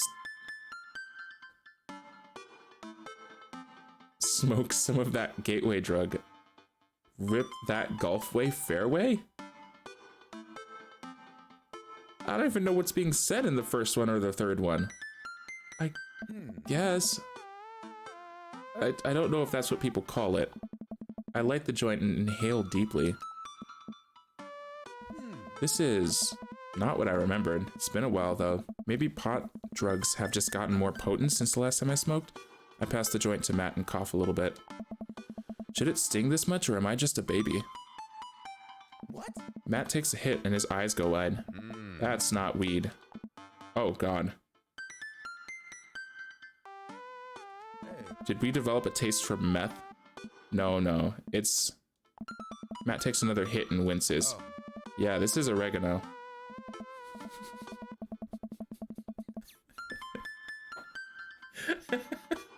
Yeah, that would definitely explain why it smells like a pizza place in here. That little punk ripped us off. Oh. Oh well, we can still relax and enjoy the music sober. You know what? You're right.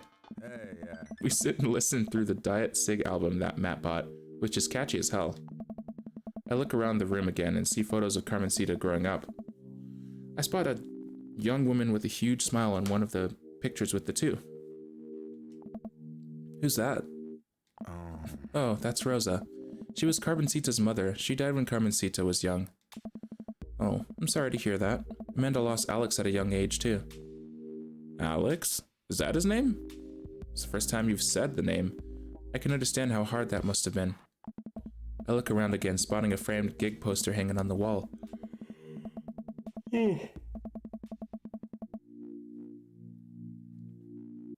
On it, there's an illustration of Matt and Rosa surrounded by flowers.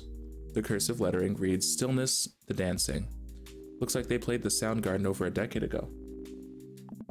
Were you two in a band together? Yeah, that was the reason I was touring so much when I was younger. We traveled the whole country in this rinky-dink little van. It was hard to start, but once we started gaining notoriety and seeing how much our songs meant to kids, it was just incredible. Wow, that seems like a life some people only dream of. Hey. It was, and it was difficult at the time. I couldn't have done it without someone by my side. Rosa and I knew that we couldn't do it forever. The long hours on the road, missing your family, sleeping in the van, all that stuff. Hey. So once she became pregnant with Carmencita, we put down our roots in our favorite town to play in, right here. Makes sense. Since she was a kid. Oh, why? Since she was a kid, Rosa always had a dream to own a quiet little coffee shop. She died before it opened. Oh, that's pretty sad. I'm so sorry. Don't be. I'm not really sure what to say. I couldn't possibly count the number of times I told people the same thing after Alex died. Hey. Matt gets up to flip the record. Next to the turntable, I notice a dusty piano. Do you play? Hey. I'm out of practice. I used to jam on the keys back in the day. Oh yeah? I fronted the hottest 7-piece ska band that Eagle Rock Bay High School had to offer. Hey. No way, you had a ska phase? Phase? Ska never dies. Hey, yeah. Except for Scommunist Manifesto, we broke up after the senior talent show to pursue solo careers. Hey. Dude, that's so rad. Matt pulls out the piano bench. Hey. Give me some of that two-tone love. Oh man, let's see if I still got it. I sit down at the piano. Anyway, here's Wonderwall. Stick to your ska roots. Go with a classic ska. Hey, I think I'm doing it. I'm playing ska. Oh. Wait, that was just Smoke on the Water. Matt, I've forgotten how to play. The Deep Purple is always appreciated nonetheless. Alright, buddy, can you top that? I shouldn't. Oh, come on. No, it's been a long time.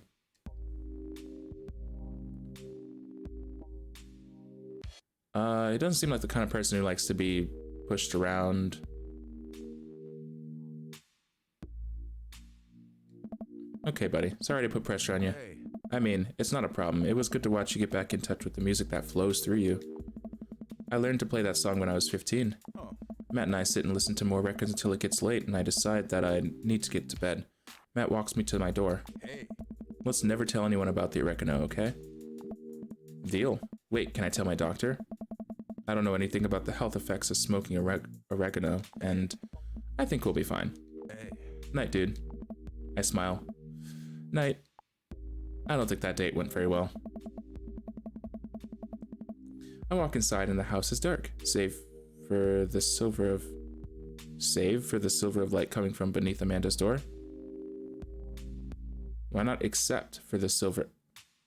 Is that a typo? Or are they using a turn of phrase that's different? I knock lightly on the door and enter Amanda's room. She's sitting at her desk with her camera, editing photos. Hey, Amanda.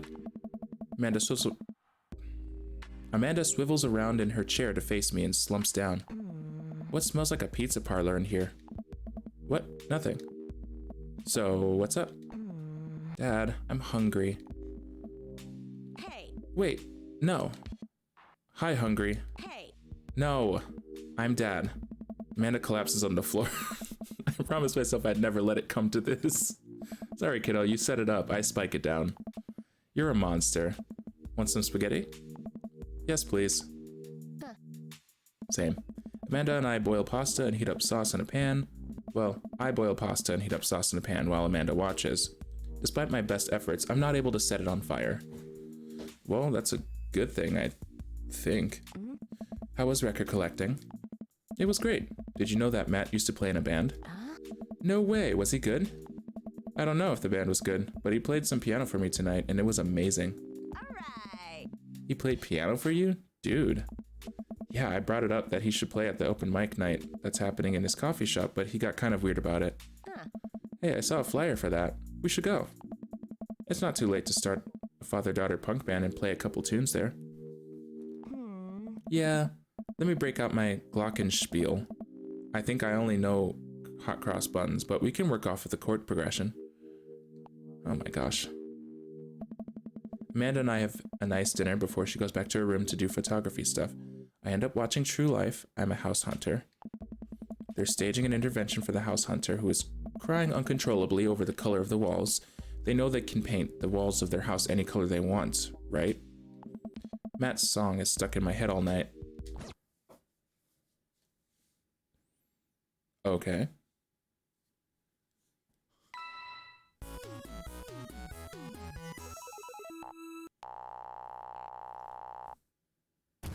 I mean, Ooh. the crowd wasn't into it, but at least you tried hard. Not good. Not good. Not good at all. Okay, so I'm gonna get up and stretch really quickly because I can feel like my body is like, why are you still sitting here? Stop.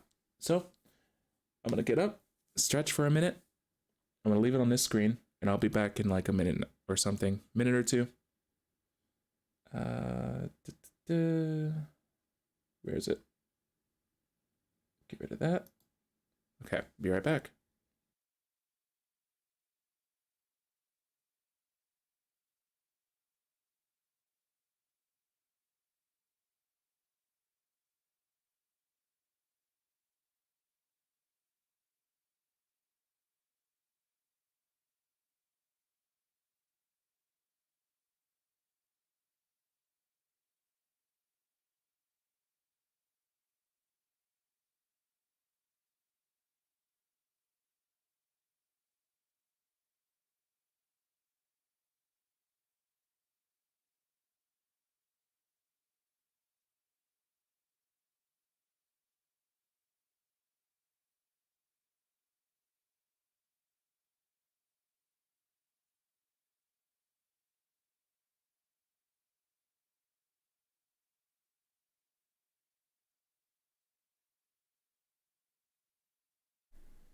Trying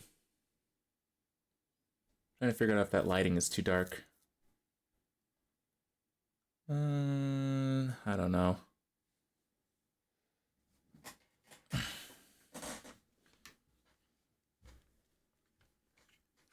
I think it's fine. Probably. It's my controller. Okay. Okay. We're good to go.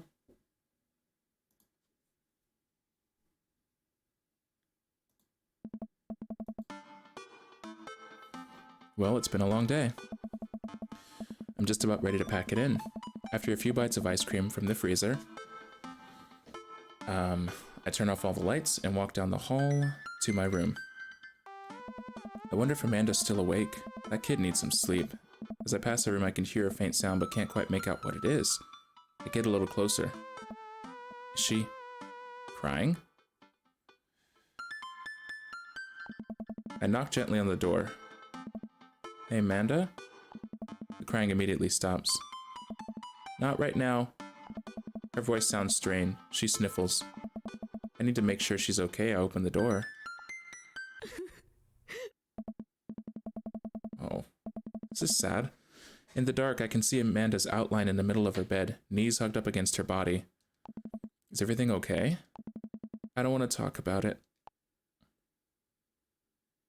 Something happened? No, nothing happened. Go away. She wants her space. She wants her space. Just give it to her.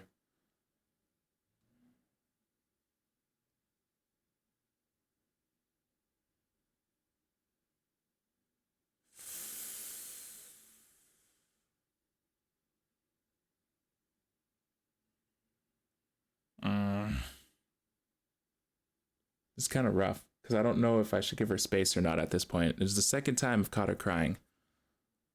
And I feel like maybe she's having some problems at school that she doesn't feel like she can tell me about.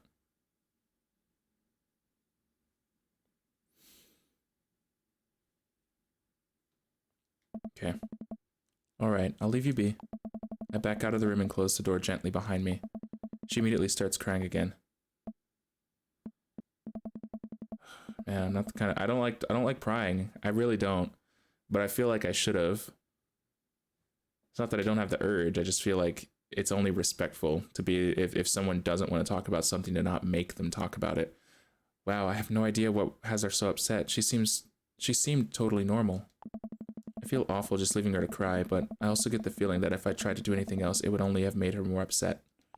Yeah, I can't stop mentally cycling through all the sorts of awful things she could be dealing with right now. More than anything, I just want her to be happy and safe. I have a hard time falling asleep, but when I finally do, I'm still thinking about Amanda.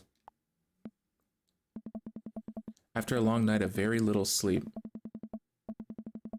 I roll out of bed and make myself a pot of coffee. Amanda should be up for school soon. Maybe she'll be willing to talk about whatever's bothering her. About 10 minutes before she's supposed to leave, Amanda comes out of her room and makes a beeline for the freezer. Morning, Amanda. Morning. She drops a frozen waffle into the toaster and slams the freezer door. She won't look at me. Maybe I should have pried. So, anything big going on at school today? No. Okay. Do you need a ride to school? No. Want some coffee? Amanda pulls the toaster lever up and takes her still freezer burned waffle out before it's finished cooking. I have to go.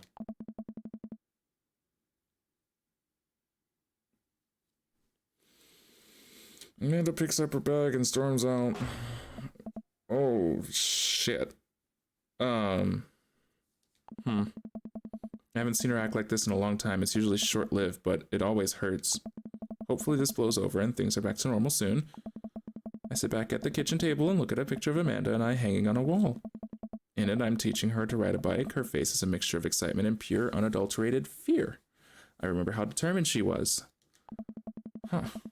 Every time she would fall off and scrape her knees, she would get up and try again. Finally, I had to stop her because she was bleeding everywhere, and then she started to cry because she didn't think she needed bandages, and she wanted to keep trying. As I put the bike away, she just stood in the middle of the street and screamed. Then I took her for ice cream and it was like nothing even happened.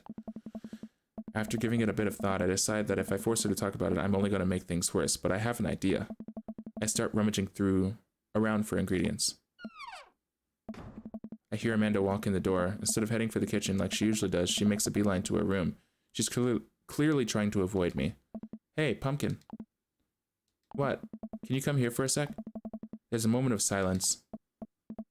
Yeah. I wanted to say sorry about last night. I'm just worried about you, kiddo. I get scared when I know something's wrong, and I get even more scared when I feel like I can't do anything about it. Dad, So just, whatever it is, and you don't have to tell me if you don't want to, but whatever it is, just know that you have a dad in your corner who wants you to be happy. Oh no. Honey, you know I'm bad with words, so I was hoping I could speak a language we both understand. I pull a cake out of the refrigerator and place it on the table. Hopefully the frosting is set by now. Ta-da! Dad, it took me a really long time. That's so cute. Oh, that's so cute. It took me a really long time because I ran out of red frosting somewhere around sad, and I had to start over. This is beautiful. Oh, that's fucking adorable. Holy crap, that's amazing. This is beautiful. It's strawberry. Amanda gives me a big ol' hug. I grab some plates and forks and serve us up some delicious cake. So, it's really stupid. What is? This whole thing. I know I've been really weird lately, and I don't even know how to explain it. I feel like I might have to make you a chart. I'm listening. Do you want me to take notes? I guess I should start from the top. So you know how Emma R is going to that fancy art school in California, right? Emma R. The one who... the other one? The one who puked in Dead Gotham Beyond? Dad, that was me. What? I thought you were Emma P. Yeah. Dad, are you doing okay? I'm getting legit worried. I've been doing a lot of gluing and varnishing in unventilated spaces. Carry on. Anyways, ever since she got the acceptance letter, I've been feeling like she's drifting away, you know? And she's been spending a lot more time with Grace and Emma P. I just thought it was all in my head for a while, but then I found out from Rosie M that both of the Emmas, Grace and Noah, all went to a party at Mackenzie F's on the same night that they all told me they were busy studying for the Calc AB exam. Yikes. Yikes, yes. So, another important piece of information is, God, this is embarrassing. I, have a crush on Noah, and, that's a thing. What? Whoa. I had no idea. I definitely didn't know that. Okay. You're a bad liar. So are you. I learned from the worst. Oh no. Anyway, so the only person I told about the crush was Emma R, and she promised not to tell anybody. I didn't confront them about the party thing because I didn't want to start drama, so I just keep quiet and keep going about my business. Amanda sighs. And then one day I invite everyone out to get nachos at the mall, and after not texting me back for like 2 hours, even though none of them ever put their phones down for more than 60 seconds, they all say they're busy, like simultaneously. So I tell them, never mind, I'll just eat nachos at home, right? But we were out of chips, and I really, really wanted nachos. Totally understandable. So I go to the mall anyway. I get to the food court, and who do I see there but Grace, Emma P, Emma R, and Noah, all hanging out together and eating nachos without me. What? It gets better. I'm standing by the escalators watching them, and I realize that Noah has his arm around Emma R, which is kind of weird, right? But then they kiss. No. Yes, I know. So I storm over there, and I'm like, hey! And Grace drops a nacho on her shirt, because of course she does, and Emma R just, like, glares at me. Grace, nothing is coming up. I don't know who that is. Grace is the gossipy one? I know. Grace is the one nobody really likes, or I guess that's me now. But anyway, nobody will say anything, and I'm just like, you guys suck. Which I realize is not the most eloquent thing to say, but I was very angry and really embarrassed, and I just wanted to get out of there. So I left without nachos, might I add, which only further contributed to this shitty day, and immediately drafted a super long text to the group chat asking them why they've been so weird. And I wrote another one to Emma R asking how long the Noah thing's been going on, and sorry, I know that's a lot. You still following? Yeah. It's not even difficult. What did MRR say? Oh, okay. Get a load of this. MRR says, it sounds like I said MR. Emma R says, you know what? Let me just read it to you. Amanda pulls out her phone and reads word for word an arduously long string of text messages. Can you believe that?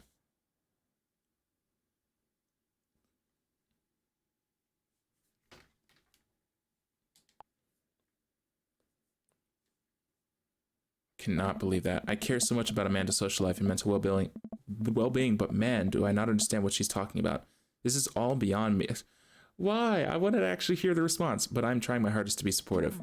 They were dating in secret for like months. So I told her that she's been a really terrible friend, and she's like, well, if you think I'm so terrible, then just stop being my friend. And I was like, okay. And then she left me on read. And then, wait, left me on read? What's that? Oh, like, she saw my message and didn't reply. And I know because there are read receipts. I don't know what read receipts are, but I'm just gonna nod and pretend I understand. Gotcha. So while this is all happening, I'm talking to Emma P about how mad I am because she's at least being kind of reasonable. And I'm venting to her about how pissed I am at everyone and stuff. And then out of nowhere, Noah texts me and is like, how could you say that about me? And I'm like, say what about you? And he tells me that Emma P sent screenshots of everything, and I told her everything I told her to the group chat that I got kicked out of. All right, I think you lost me at screenshots, but that definitely sounds bad. There's so much more, but honestly, it's all really just really stupid teenager stuff.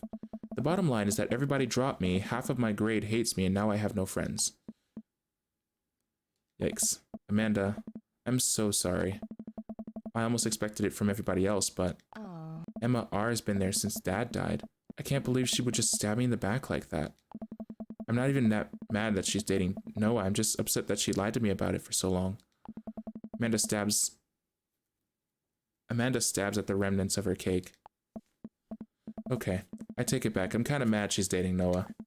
Like, what did I do wrong? Why did everyone just suddenly decide I'm not cool anymore? Why wasn't I enough? I don't understand. And as mad as I am at everybody, like, I miss them, Dad.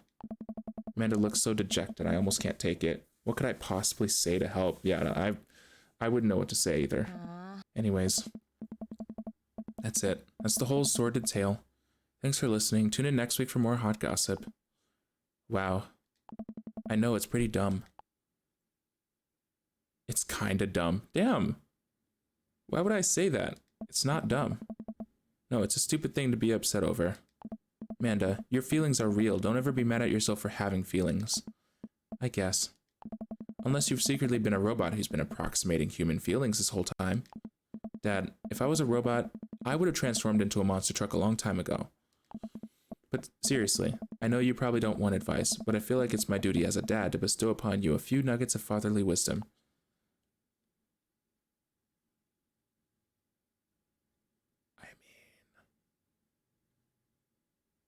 All of this is kind of applicable.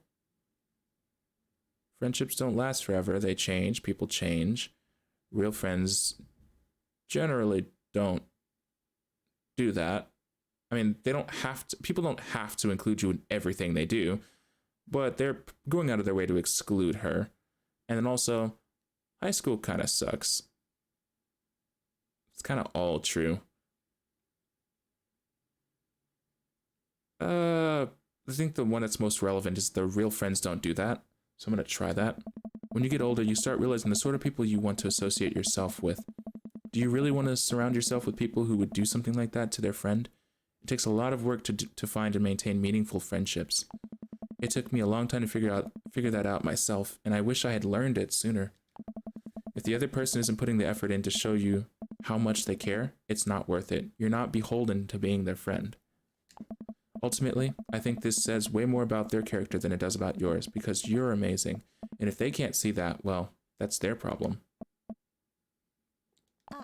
I'll keep that in mind. I looked down at the table. Did we just eat that whole cake? Yes, we did just eat that whole cake. Well, good talk. Amanda gets up to go to her room. Before she closes the door, she turns around. Hey, Pops? Yeah? Thank you. You are welcome. You're always welcome. Love you, Manda. I love you too, Dad.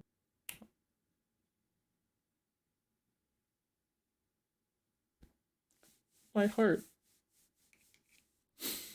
Oh, that was sweet. Oh, that was sweet. That was just too sweet. Welcome. You've got dads. Okay. You gonna say anything else? Okay. You gonna say anything else? Nope. Hey Ty, what are your feelings about poker? Beyond hardly knowing her. Poker? I hardly know her. Why are you so weird? There it is. Well, good talk. Wait, I actually like poker. I just saw the joke and I had to take the shot. Please, Matt, I'm a dad. I'm contractually obligated. No, I get that. Anyway, we've been playing weekly poker games, and I figured I should send an invite your way. That sounds great. I love losing money. Cool, dude. See you soon. Lose that money.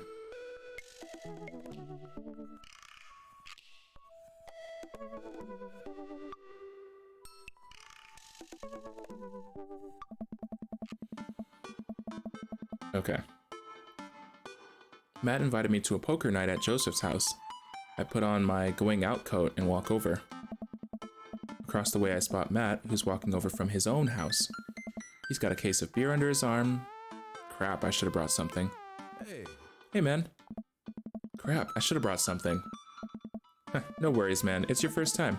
Just bring a full wallet. Nope. How long have you guys been at this for? Years, buddy. Just a nice way to keep in touch with the guys. It's never really high stakes. Except you told me to bring a full wallet. I feel like it's somewhat high stakes. We passed through the fence enclosing Joseph's backyard. Craig, Brian, and Joseph hover around the patio, drinking beer and chatting. Robert sits in the corner, brooding as usual. Oh. Ty, glad you could make it. Oh. So am I. I'm psyched to take all your money. Thanks, Craig. Just like old times. Craig's the resident shark. We prefer the term person who's good at poker. I'm well aware. Craig's always been suspiciously good at poker. Are you still as terrible as you were in college? Damn, dude, why can't you give me a break?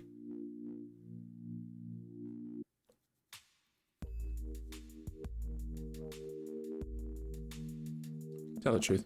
I am still terrible at poker. My tell is a sustained, childlike giggle. Nice. There's no way you're as bad as Joseph. Joseph shrugs. This is basically my tithing. I'm giving back to the community. Man, you are really bad if that's what you're calling it. Yeah. Plus, I'm happy to just sit here and eat all of Brian's snacks. Well, fair. Guess who brought pigs in a blanket? Not Craig. Hey, my chia seed and granola energy balls are just as delicious. Oh my god. Oh. Let's just get the game going. Man, Matt's kind of impatient. We all take a seat at the table and Matt starts dealing cards. The first couple rounds go by easily as I'm getting the hang of things, but it's obvious that Craig is running the show here. Craig, how did you get so good at this? It's pretty easy. You just start getting a feel for everybody's tell, like Matt will scratch his ear. Hey. Brian adjusts his pants when he's trying to lie. Now wait a second. And I think you just loudly announce to the whole room when you have a good hand. Yeah, yep, that's me. What's Joseph's tell? Everything, literally everything. That man is an open book. He couldn't lie if he tried. Well, at least I have God on my side. See, you can't even say that with a straight face. What about Robert? Honestly, the man's an enigma. Robert raises his glass of whiskey to us in a solemn salute. I think he'd wipe the floor with us if he actually tried. I'm just here because I enjoy the company. Robert pulls out his phone and stares at it. Robert, is that a flip phone? Yeah. What, are you a drug dealer now? Yeah, what do you need? Horse, speed, Tijuana Johnnies? I can get you the street stuff easy, but if you're looking for something exotic or a designer, that's maybe 72 hours and a favor called.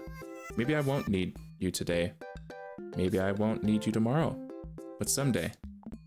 Oh my god. Oh, I don't really... I think I'm good. Right.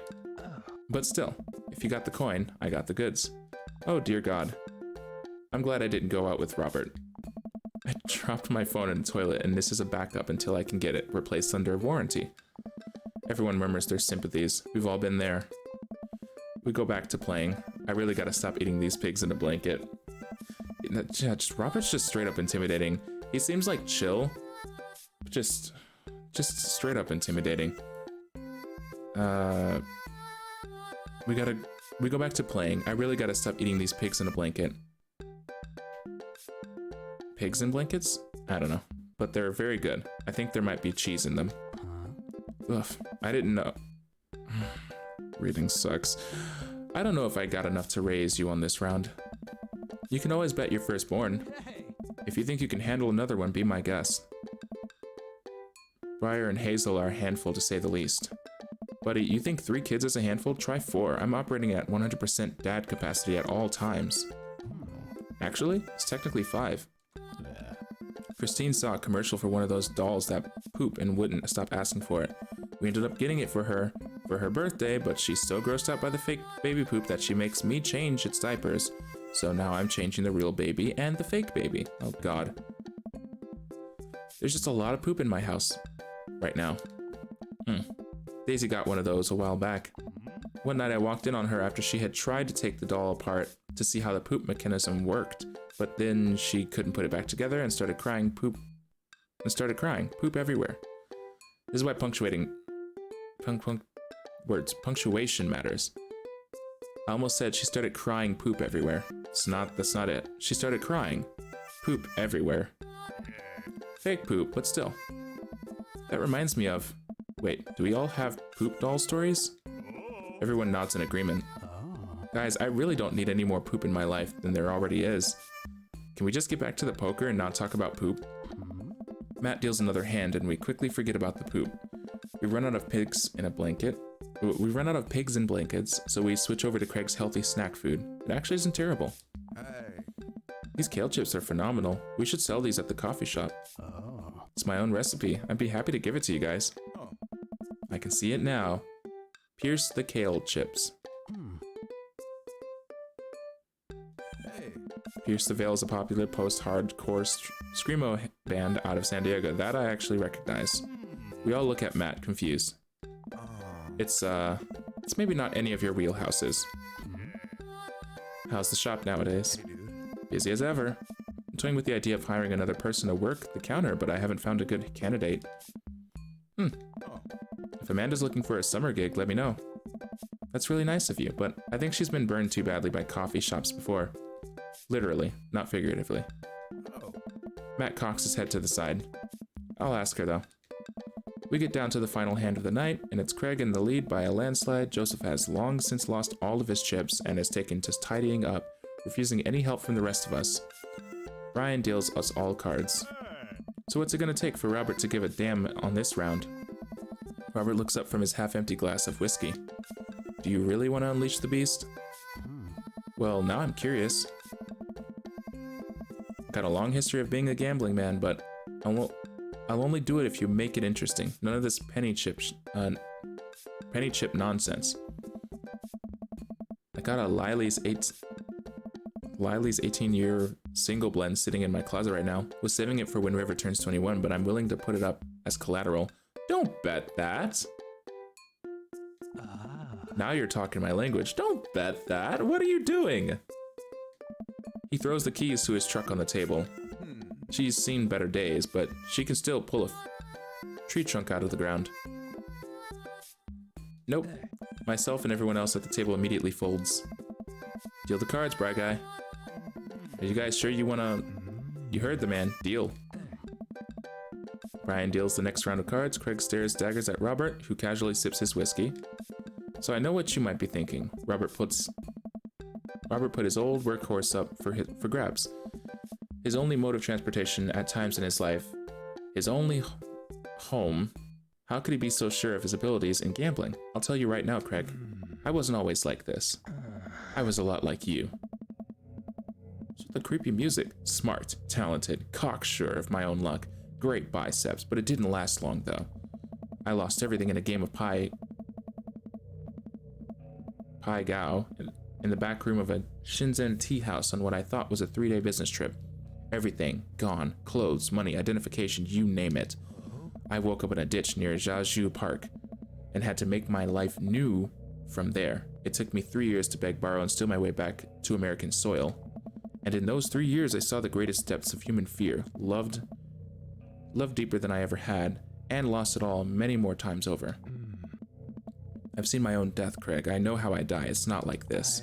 So let's make this more interesting. Robert produces the deed to his house from his jacket and tosses it on the table. All I have and all I am. Are you prepared to go the distance? I don't know. Jesus, dude. Craig wipes the sweat from his brow. He studies Robert's face intently, searching for any sort of tell that he can find. Robert casually sips his whiskey again. I fold. Everyone erupts. Fine, fine. The whiskey is yours. And that's why you don't dance with the devil. So what was it? Were you bluffing or did you have the cards? That's for me to take to my grave, fellas. Next week. Next week, yep. You got it. Dude. Bro. I'll be there.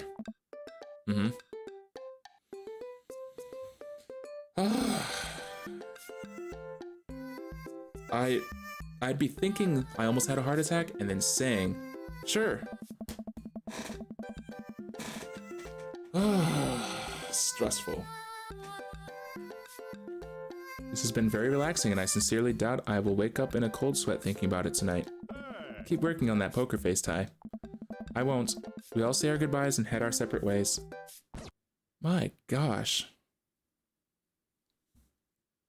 Welcome. You've got dads.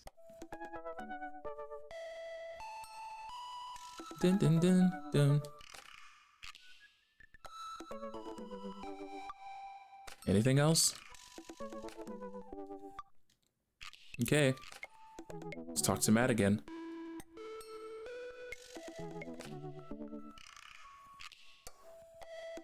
You know what they say about third dates. They get pretty serious. You might not have time to browse Dadbook for a while. Are you ready? Yeah, it's fine.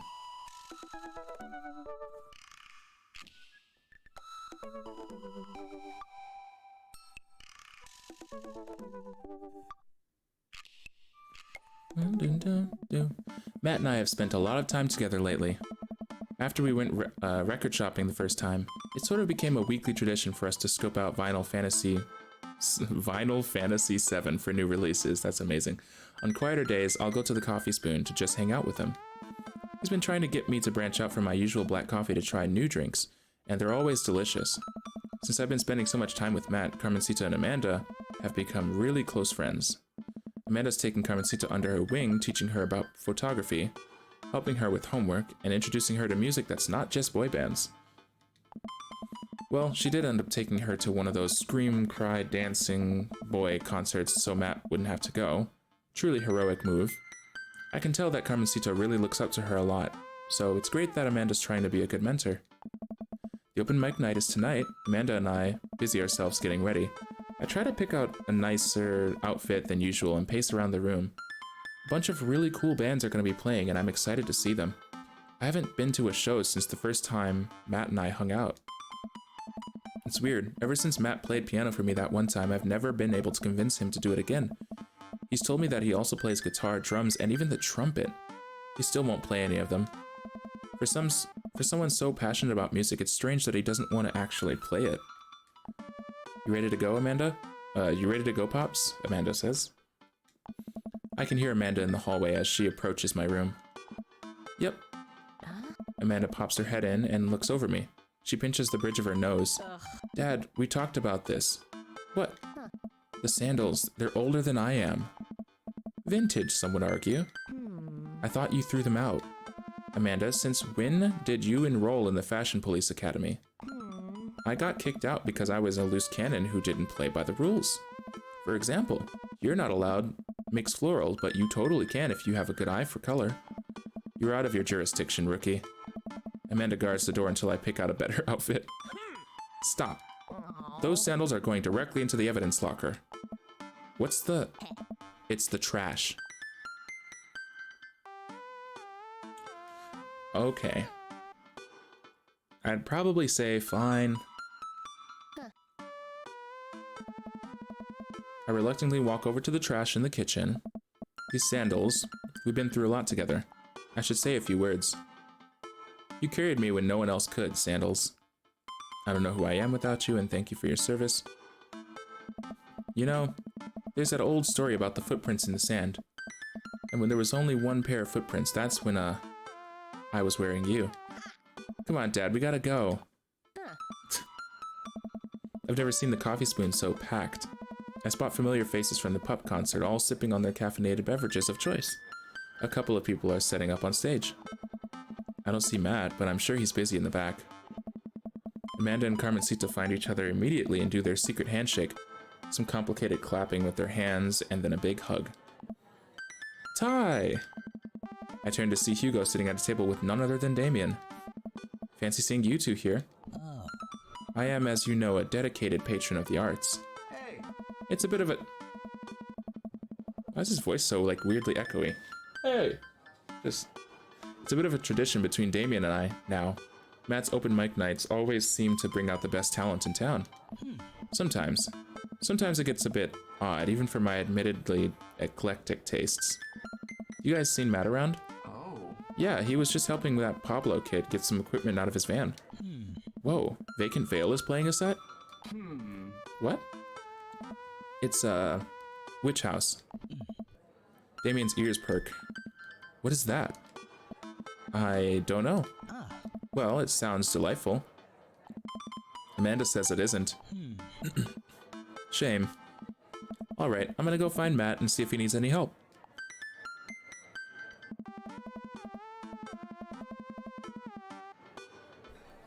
I head to the back room of the Coffee Spoon where I find Matt going over some last-minute show details with Pablo. My dude! Pablo and I share a full-on sincere bro hug. Hey. Glad you could make it, Ty. Wouldn't miss it for the world, man. You guys need any help? Hey. I think we're all set, actually. Pablo, can you remind me what order people are going up in? Well, you got the handsome and unforgettable Vacant Veil opening up the set with selections from his new album, Witch Diaries. And then the third waves, who are all extremely attractive and could beat me up, and I'd still be into it, are playing a 3-person acoustic set. We got a little bit of a spoken word in there, magic act, and then it looks like we're closing with Jonathan Jones and the Speakeasy Choir. No! No. They can fuck off with that. They can leave. I remember the ridiculous set that this band put on when they opened up for Pup. Sometimes when it's quiet, I can still hear the sounds of an accordion being violently thrown against the wall over and over. Oh my gosh. They weren't that bad. Yeah, they were. They were terrible. No, you don't understand. The last time they played open mic night, they lit their bassist on fire, and the fire marshal had to shut us down. They also refused to pay for their drinks. Yikes. Huh?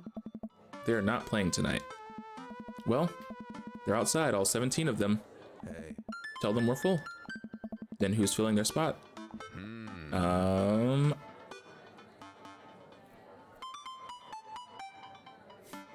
Matt, you should play. Come on, Matt, you should play.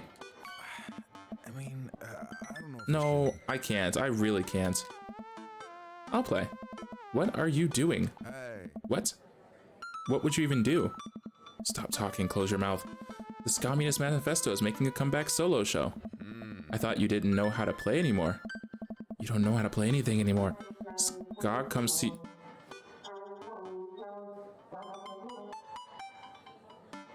Why? Ska comes to you in the hour, when you need it most, without fail. Stop being so desperate to please your hot friend, Ty. Is there a keyboard around? Your unending thirst will be your ultimate downfall. Yeah, I have one right here. Then it's settled. Dude, are you sure? No, I'm not. As sure as ska is generally played with staccato notes on an upbeat. Well, as long as nothing gets set on fire, it can't possibly be worse than Jonathan Jones and the Speakeasy Choir. Matt grabs me by the shoulders and stares into my eyes.